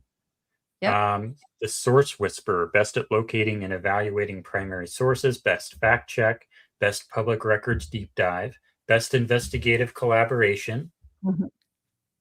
I can't share the results yet, but best moderation under pressure, most likely to be chaos agent. That was one of the most nominated categories. The eclectic journalist, I don't believe you were on there. I don't remember typing that out, so I don't think so. But if you wanted to be, you can't nominate yourself, but you would have gone to, you have a small hand. Me? Oh no, My hand? that's your hand. I thought that was Brock. I was like, what on earth? Okay. Nope. Oh, how exciting am I on? Yeah. The nomination stream was because the comment was in the way. I was like, what on earth? But anyways, the nomination stream was last week. And this week we are closing voting. So you need to vote now or your vote will not be counted because it's going to close at the end of the stream. So there is a hard deadline. You cannot vote if the stream is over. So you have to vote now or you will miss out. We won't say Some other forever hold your peace. It's not forever hold your peace. It's just maybe like for a little while until we can perhaps generate an opportunity for another. Maybe, who knows? Maybe it becomes quarterly. Or we don't know how long this is going to go on, but we have another one for This best has been fun. accent. Most likely to turn one screenshot into a 6-hour spaces. Best red circle and arrow thumbnail. Most unexpected background noise. We do have a clear winner in that category. I know we had someone on X, actually 2 people on X today who wanted to win that category. Unfortunately, it does not look so good for them right now. But if a bunch more people vote, maybe things will change. We also have the most iconic catchphrase, the best community meme, best running joke, and best YouTube viewer. We actually do have a category for the most what is the one? The most loyal Try and Prove It subscriber or something. We also have, Yes. Yeah, it's something along those lines. and then we also have the community MVP. Yeah, right here, the most faithful Try and Prove It subscriber. This one's close. Only 58 out of, or I don't want to share that. I but- haven't looked at, I haven't looked at any of the, sorry guys. I haven't looked at any of the results because I didn't want to accidentally spill the beans. Best newcomer, unsung hero, the most patient explainer. We have a clear winner there. Calmest person in the room, another clear winner there. Biggest crash out, there's a clear winner there. Most respectful disagreement. There's not a clear winner there yet, but there is a leader there. Most likely to be a Fed. There is a clear winner there. I don't think that's going to change. Oh, we did actually share that in the spaces the other day, so I think we can share that here. Oh yeah. This is the only result we're going to share before the ceremony stream. Most likely to be a Fed. Here are the nominations to refresh your memory. James May, featured in the video. Voters don't excite elections, vote counters do. Yeah. Well, luckily for us, I paid the service. We paid the service for it to auto vote count. So don't you worry. We're not going to pull a TPUSA. Okay. This is going to be 100% accurate, and none of us will be indicted for violating federal election laws. And we won't have to fake our deaths as a result. That's So, right. super chats to the Try and Prove It channel go to reimbursing us for those expenses. So nominations are James May, Gary Melton, and this is for most likely to be a Fed. James May, Gary Melton, Mitch Mango. Some of these accounts are on X. So if you're watching us on YouTube, you might not know all of these. So James May, Gary Melton, Mitch Mango, Candace Owens, John Bray, Blake Bednarz, Erica Kirk, Piper and Midgray, Jane Doe, Tyler Robinson is on there, Gray Hughes, Quintessential on X, Rage Bronson, Sean Campbell, and us. We have one vote for most likely to be most likely to be a Fed. All right, so James May coming in at, how do I put this back on percent? James May has 10% of the vote. Mitch Mango has 1% of the vote. Candace has 2% of the vote. John Bray has 4% of the vote. Blake Candace coming in only at has 2%. 2%. Okay. She only has 2% of the vote. Can I actually show this on the screen? I can probably show this on the screen. Yeah. Would that be okay? Yeah. I think that could be okay. I As long think as I that, don't- what's interesting about that is that I think that may indicate, it would be curious to see, like, if it tells us that more of the audience has been driven from X versus YouTube or whatever. What would? It would be interesting to see if, like, the traffic from those who voted in the, in this was driven from X versus YouTube. I don't know that it tells us that. No, but we it's can okay. find It's okay. We can look at that later, but it would just be an interesting, like, data point. Yes, agree. So James May, 10%, Mitch Mango, 1%, Candace Owens, 2%, John Bray, 4%, Blake Bednarz, 10%, Erica Kirk at 10% as well, Piper and Midgray at 5%. They're on X. Jane Doe, also on X, is 1%. Tyler Robinson at 4%. Gray Hughes Investigates at 1%. Quintessential on X, 1%. Rage Bronson, 0%. Sean Campbell, I don't remember who that is, but I know that came up in a space. Oh gosh, he's the one OSINT Sean, whatever, who's been doxing a bunch of people. I think I remember. Oh, I think And yeah. Eco complained that why is this guy allowed in our award show? I think that's what I remember about him. Yeah, I don't really want to, like, pay him any mind, but All right. So, and then Kelly and Jordan, we have 1% of the vote. So, but the winner, who I skipped over, is Gary Melton right now. It's not settled yet. If a whole bunch of people vote right now and they want to get James May up to the lead, we can do that.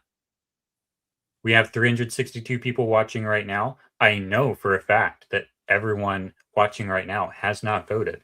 So I'm going to put the link to the voting place in the chat. And can we more. please make sure that every one of you who is watching, please just take one moment to sub to the Try and Prove It YouTube channel. You just click that boom, surprise. This is a surprise. Listen to me, subscribe, and then you will be subbed.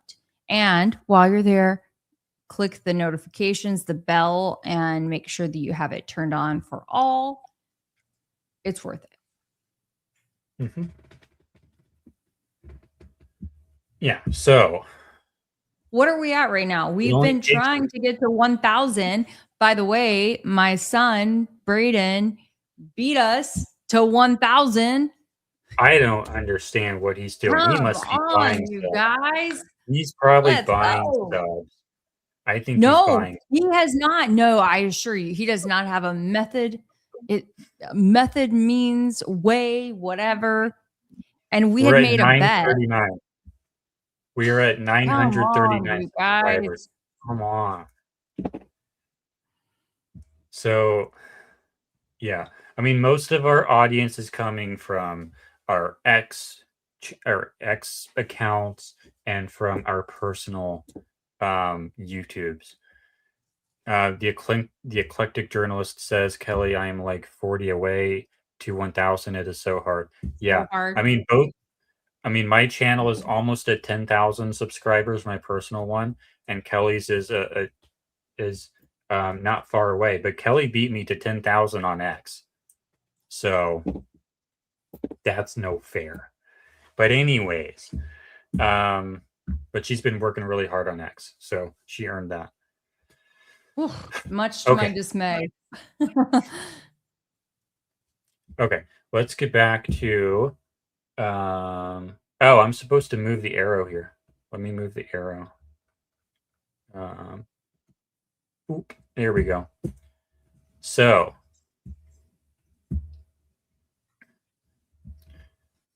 okay. So this is the first video that I made on the Charlie Kirk case, moving back to the reverse engineering. So what happened was,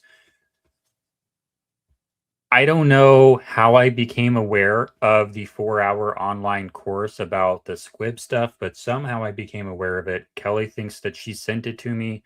I don't have record of that. I don't remember, but somehow I became aware of this trailer or something and about this course.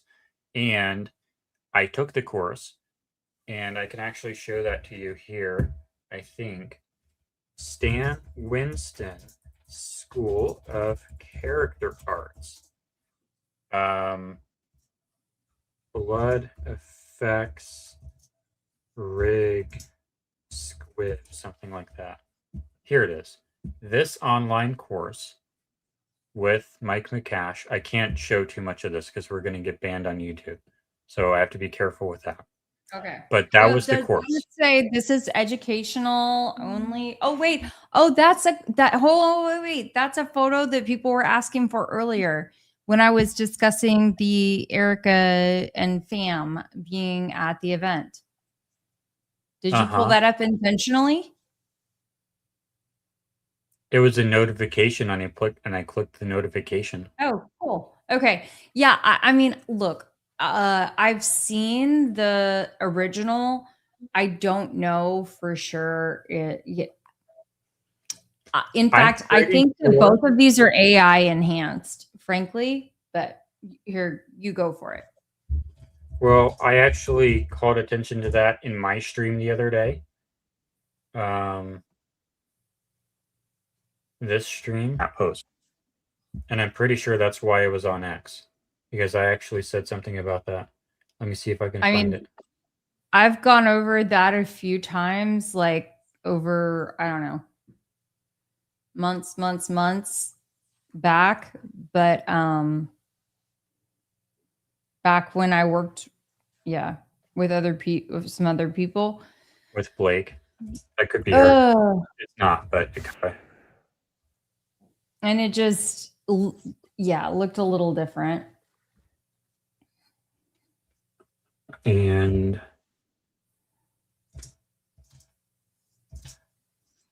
it kind of looks like Erica, but it's not Erica, I don't think. Okay, I mean, so look, do we see the fingers?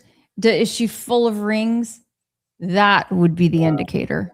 she doesn't have earrings on. It's not Erica because she doesn't have the earrings on. Yep, not enough jewelry. Not enough jewelry.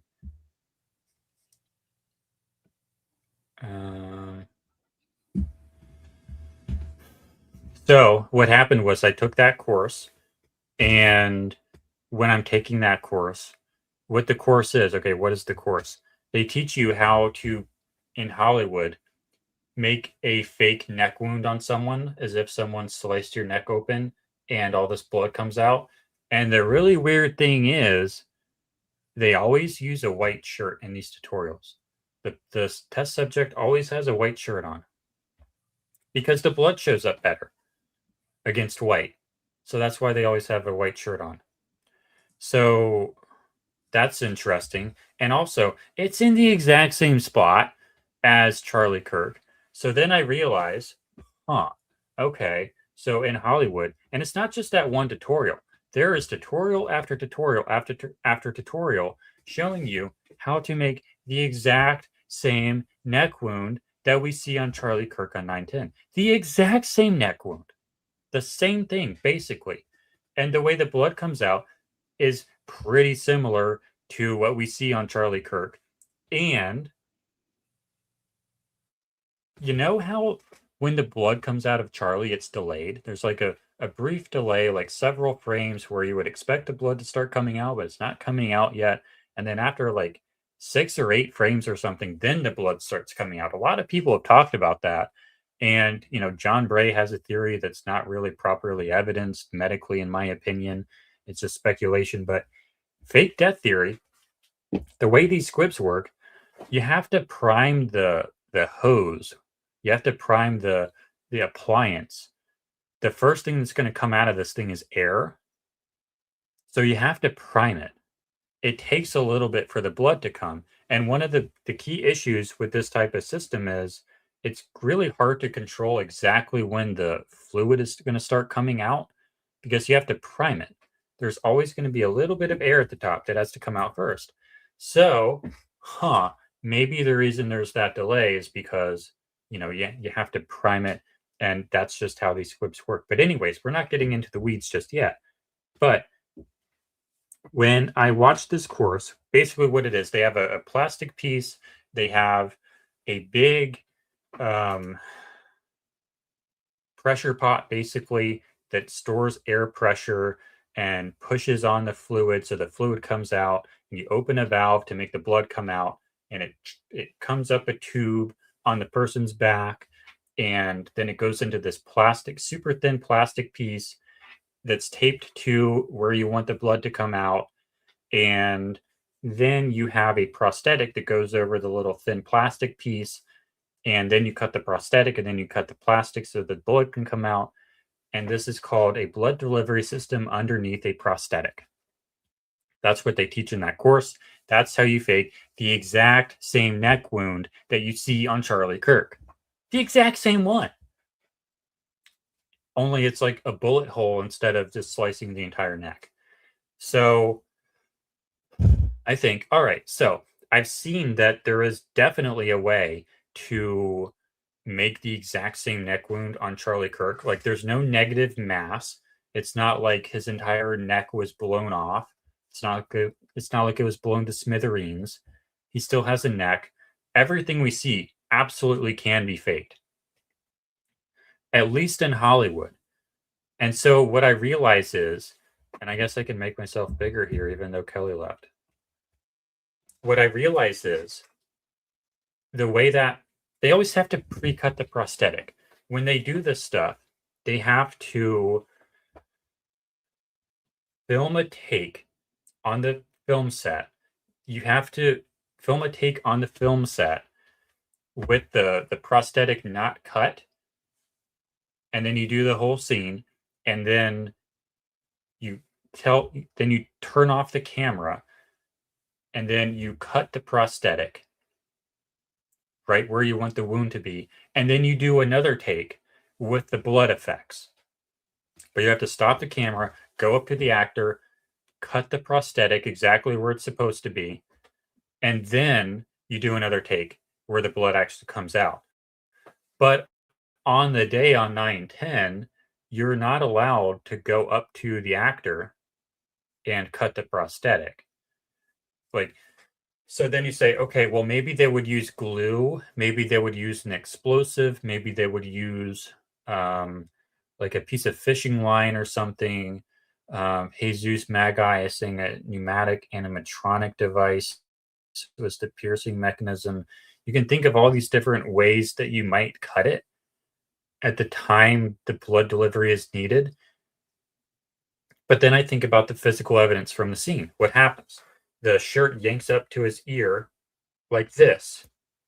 So it kind of seems like maybe that had something to do with cutting the prosthetic, because there's clearly a lot of energy being directed at that area, at that wound. But then you have to wonder, okay, maybe like it's not explained by cavitation because the back of the necklace remains undisturbed. And I've said this many times before. We know it's not cavitation because the back of the necklace remains undisturbed deep into the event, right? So it's not cavitation forcing the necklace up. So we have all this energy directed at the prosthetic. So it would naturally occur to you that it is cutting the prosthetic because that would solve the problem. And then we have, okay, what are some of the other observables that we observe? We have white mist coming out. And John Bray talks about this a lot.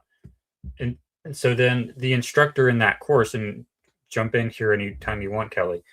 The instructor in that course, he always talks about going to the lumber yard to get this tool, to get that equipment, to get this material.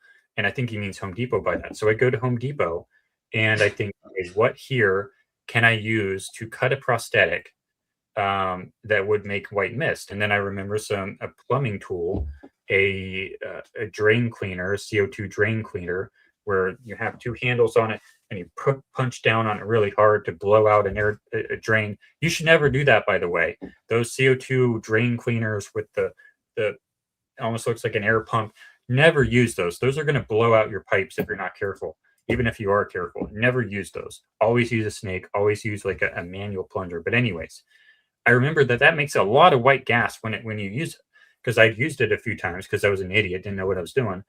Well, one of them I actually was justified in using it because that was an insane job. But anyways, it makes a lot of white gas. So I go to Home Depot and I get an HVAC condensate line drain cleaner.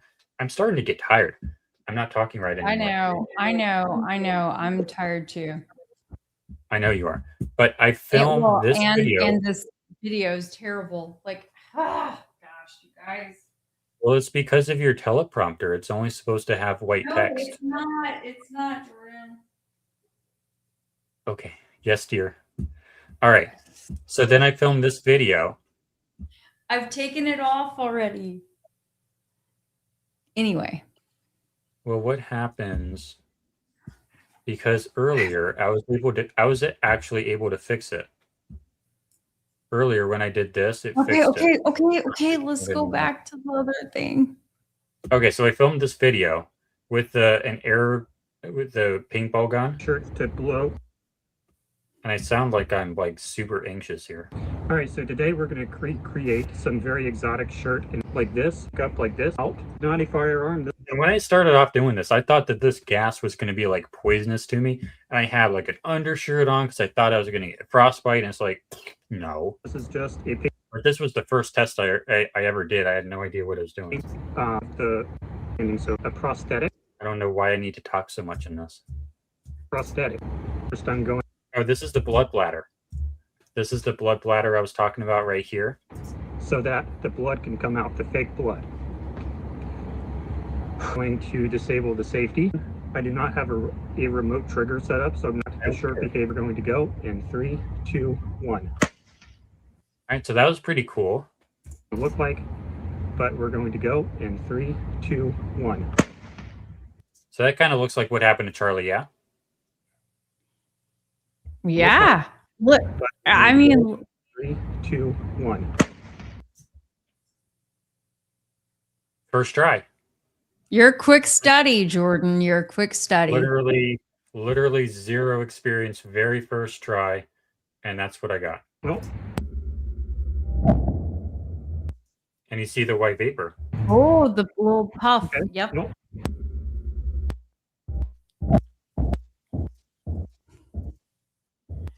You can kind of see it there. That's actually not true. You should see the inside of my car right now. It's crazy. But you see the white vapor here.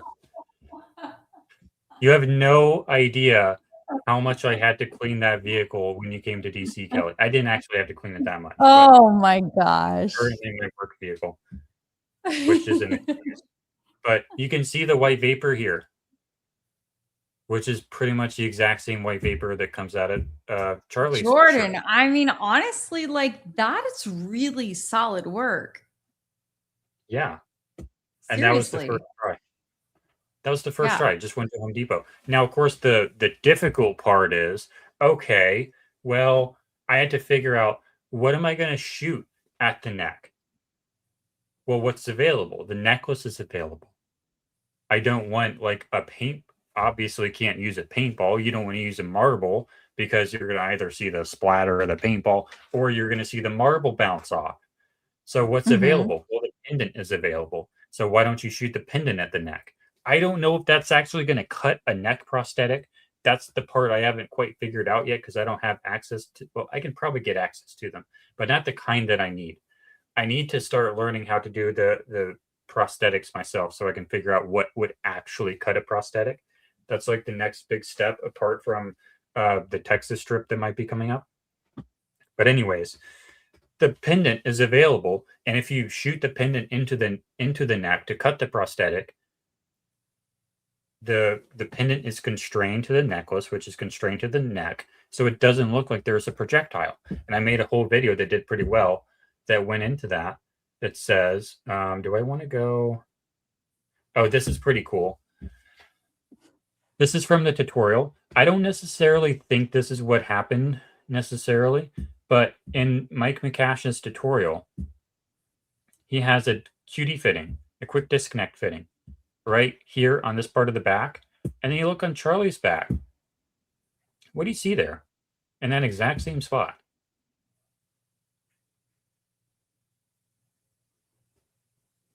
Something there. Sorry, I just Yeah. moved you over to the Oh, you can't see. other screen. There's I'm like still a bump. trying. I'm still trying to, troubleshoot this. There's a bump on, there appears to be a bump on Charlie's back in the exact same spot where Mike McCash puts his QD fitting. I don't know if that's what actually happened here because I don't know how consistent the bump is, but that was a pretty interesting little find there. Is it's in the same spot. But my Yeah. recent tests don't really do it that way. But it's still interesting. Yep.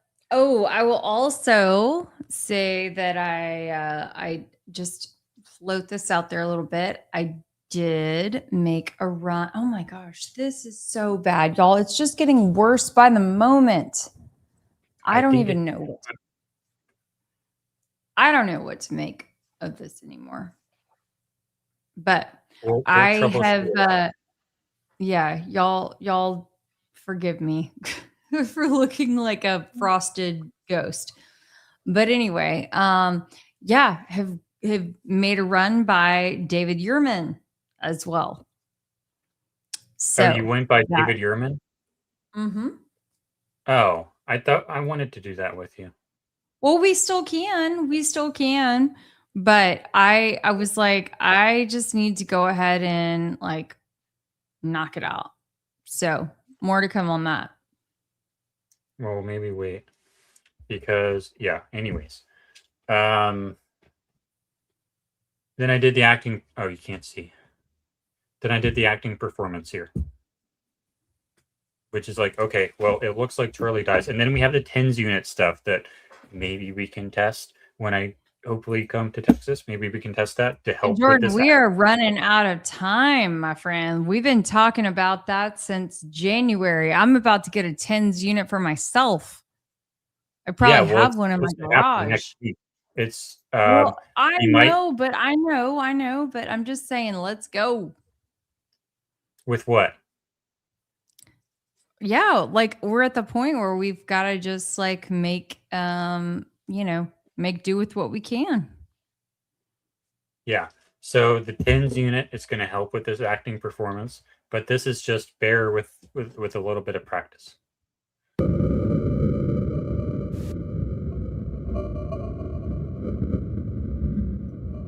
That might get us a sensor, so I have to be careful with that. Yeah. Oops. That's going to get us a sensor as well. But so the acting performance is not like horribly impossible to do, especially if you have a TENS unit. So that's interesting as well.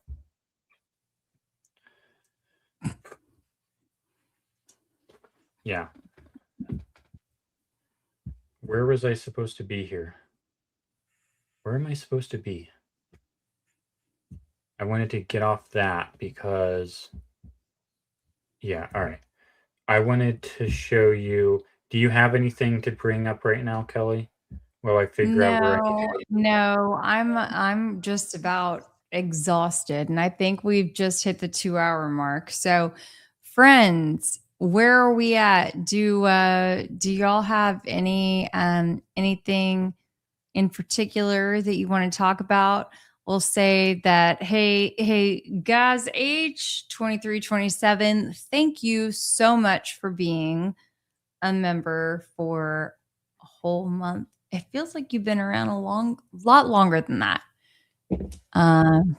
Yes, so thank you. And Mona, thank you so much for the 10 jewels. Thumbs up. We're still trying to figure out exactly what it means when the jewels come through. But we got a second one with the 10 jewels. Thank you, thank you, thank you. Thank you. And then we've got Mino Dino with the six jewels. Chili? Chili.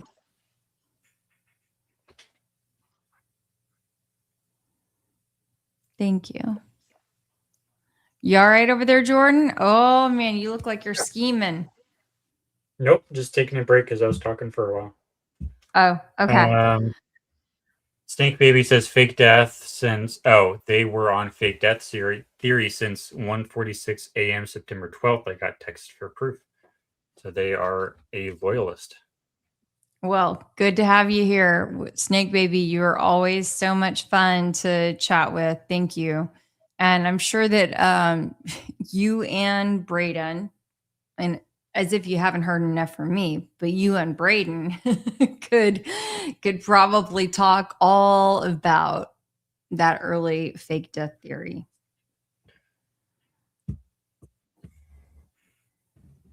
Chuck, I bet Jordan's desktop is so clean and organized that it looks like a stock photo of a desktop that's never been used. I think they're referring to my computer desktop there. What say you, Jordan Henshaw? Wait, hold on. You can't see that.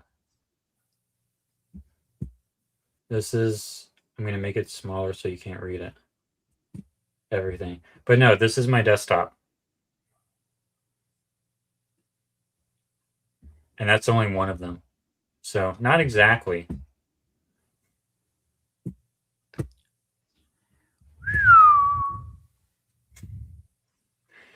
Charlie was gay and being groomed for, what's that? Nothing, go ahead. Charlie was gay and being groomed for president. He couldn't win as a gay man. Is that why they gave him a fake family like the Democrats gave the Obamas to win? I don't get the impression that he was gay. Not at all. I would beg to differ. Really? I would beg to differ. I sure would. I don't have oh gosh, how should I say this? I don't have firm proof of that, but I was even watching a video of him appearing on I think it was Megyn Kelly's podcast, and this would have been in August 2025. So basically a year ago. And anyway, it's not the first time I've thought this, but seeing it with fresh eyes after a long period of time, I was like, whoa.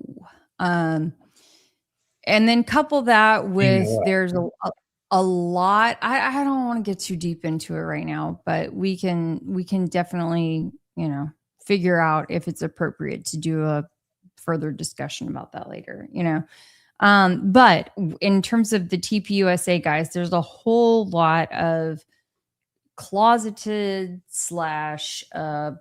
deviant behavior going on amongst these guys. So, oh, for sure, yeah. And then I guess you have the angle of how is it he was like so close to Candace for so long and nothing happened? I don't know. Maybe that would make sense of that. Mm-hmm. And like, how on earth would he marry Erica Kirk when she's like supposed to be attractive, but like basically nobody actually? I'll stop my thought there. Yeah, look, it's, and I'm not saying any of that in like a look at this lady. Look at this lady. I understand she has the makeup, the fake AI makeup on, but look at this woman. Look at her. Nobody wants to. Oh man, y'all are really gonna catch me in a moment. But when I see that, video of Erica from just a couple of weeks ago, well, it was the Sunday after the hearing, so it would have been around July 12th, I think. Anyway, and she's at a TPUSA event, and she's walking around in this like black silk sort of get up with her, what does she say, her Air Force Ones or whatever, her sneakers, because she's a sneakerhead. Okay. And when the way I see her, like her presence and her delivery, it's all giving like JV, junior varsity, softball coach to me. I'll leave it there. You're not going to get the reference. You're not going to get it. But my folks who need to get it will get it. I think I understand what you mean. I think there's some deviancy in those types of people. Mm-hmm. Okay.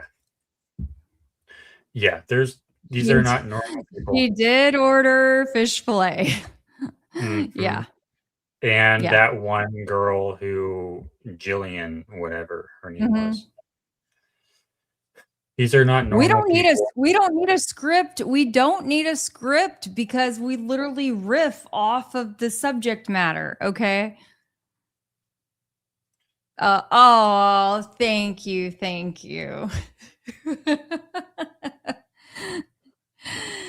Oh my gosh. We started a C team for her.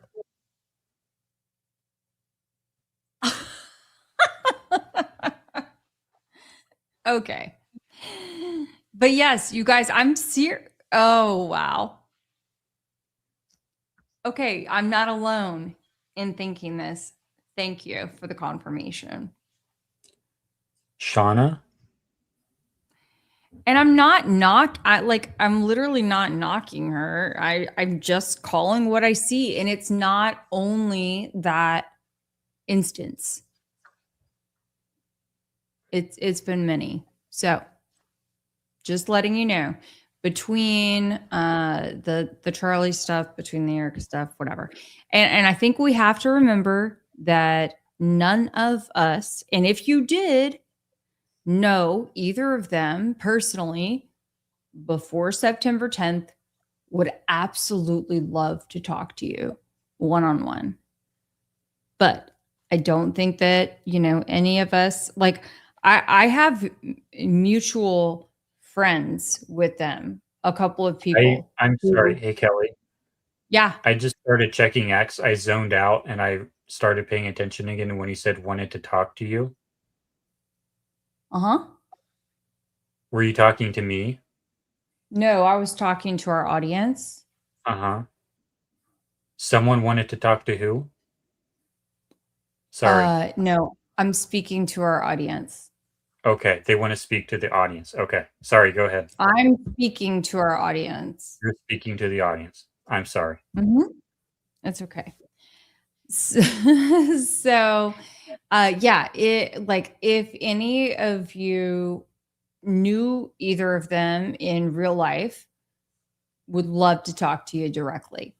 But oh, now I understand. But at the end of the day, if you did not know either of them directly, then I think you have to understand that there's a lot that you didn't know about what goes on behind closed doors with people. I was in the middle of a banger. I was trying to land the plane, Jordan, and then you just took the runway out from underneath me.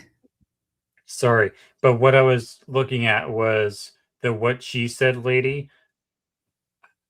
I had invited. Okay, for people who don't know, she has. You know how on Try and Prove It we have a lot of new theories come on. Sorry, I'm completely derailing what you just said, aren't I? It's okay. Yeah. You were talking about if people know the Jillian lady, the Jillian girl. No. Come on. No. I'll shut up. Sorry. It's okay. Here. I also just wish that I could adjust my camera. Anyway, all right. Look. If any of you know or knew Erica / Charlie directly, by all means, would love to hear from you and hear your experiences and insight. But if you didn't, I think it's worth remembering that you may have known just the idea, okay, of what they wanted to present to the world.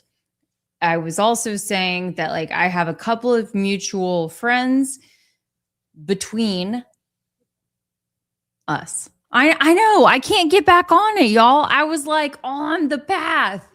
Anyway. I understand now. You want people in the audience who knew Charlie and Erica to talk to us directly if they knew Charlie and Erica. I understand now. But if you didn't, then you didn't. And yeah.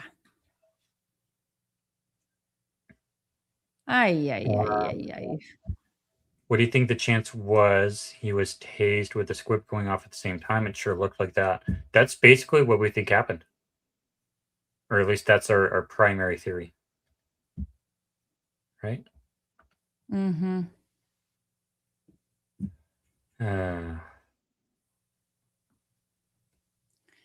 We're absolutely exhausted. It is after midnight. I've been up since 6. Jordan's probably been up since before that. I've been running around literally all day. I couldn't even take time to edit my video that I showed you guys earlier. So we're just trying to wing it. Yeah, let's play. This is pretty cool. let's play this. All This'll right, but be- let's kind of wrap it up too, because we have a stream. Thank you, Snake Baby. First thing Yes. in the morning. And that is that's the Eastern time, right? Yeah. I think it's just look at the stream. The stream is already posted. That's the time when it starts. But this was pretty cool. We had Baron Coleman in a space, or I say we, it's not we. Someone, Uncle Tom, someone on X had Baron Coleman in the spaces last night, and Kelly took Baron to school on basically like journalistic integrity and on like if you have exculpatory evidence for Tyler Robinson, you should probably say something to the government, to the police, even To the if people? what's that? To the people, so all Yeah. the people can collectively, raise Holy Peck. I don't know. Yeah, the premise here is Barron claims that he has evidence that would at least seem to be. It's hard to know for sure what evidence that he actually has because he doesn't want to state it on the record. But it Baron seems took Kelly like- to school. What? No. All right, let's just play this. For From sure. where I sit. I So- take accountability. You wish would come out. You can never share. You and let you know you either are or are not on the right path, but you can never, ever reference it. You can't refer to it. You can't tell anyone on earth you have it, but I'll let you look at it. And then there are people who say, here's this. I'll let you know when the time is right. Those are two different classes of sources. And yes, the answer to your question is yes. There's a lot of stuff I wish would just come out because it would shut a lot of people up. Things that are exculpatory to Tyler.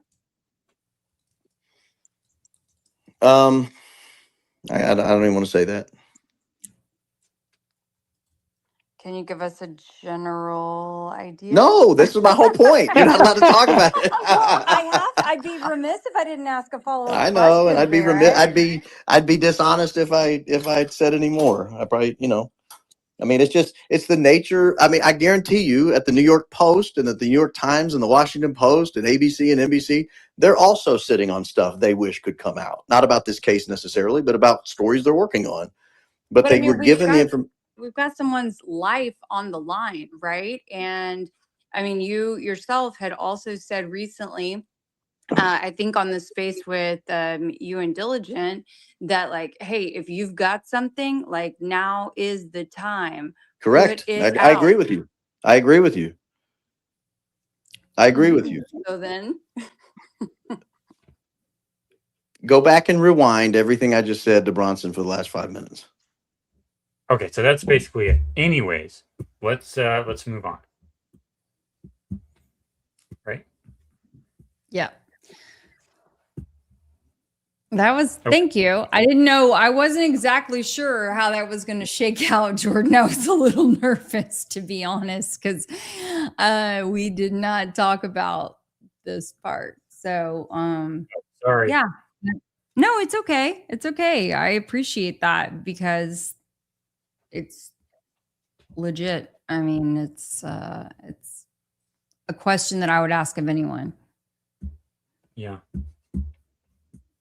Okay, so did we do all the starred ones? I think we did all the starred ones. So hide current comment.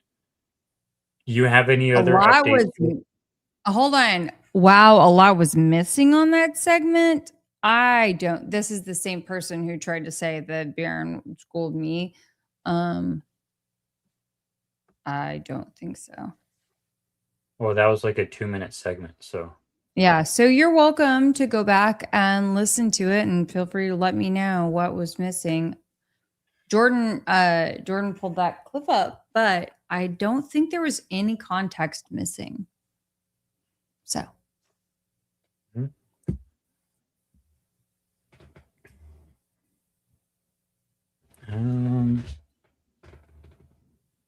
I'm not going to click that one. Yeah.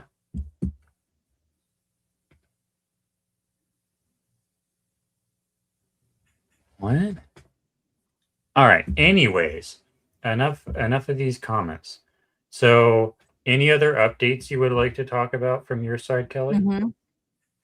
I think that's about it. I think that tomorrow will be interesting. I would, as much as I would, I encourage everyone to tune into us, watch through our stream, and I'm gonna do my best to have my stupid camera figured out so I don't, look like a filtered ghost. We'll figure But it out right now.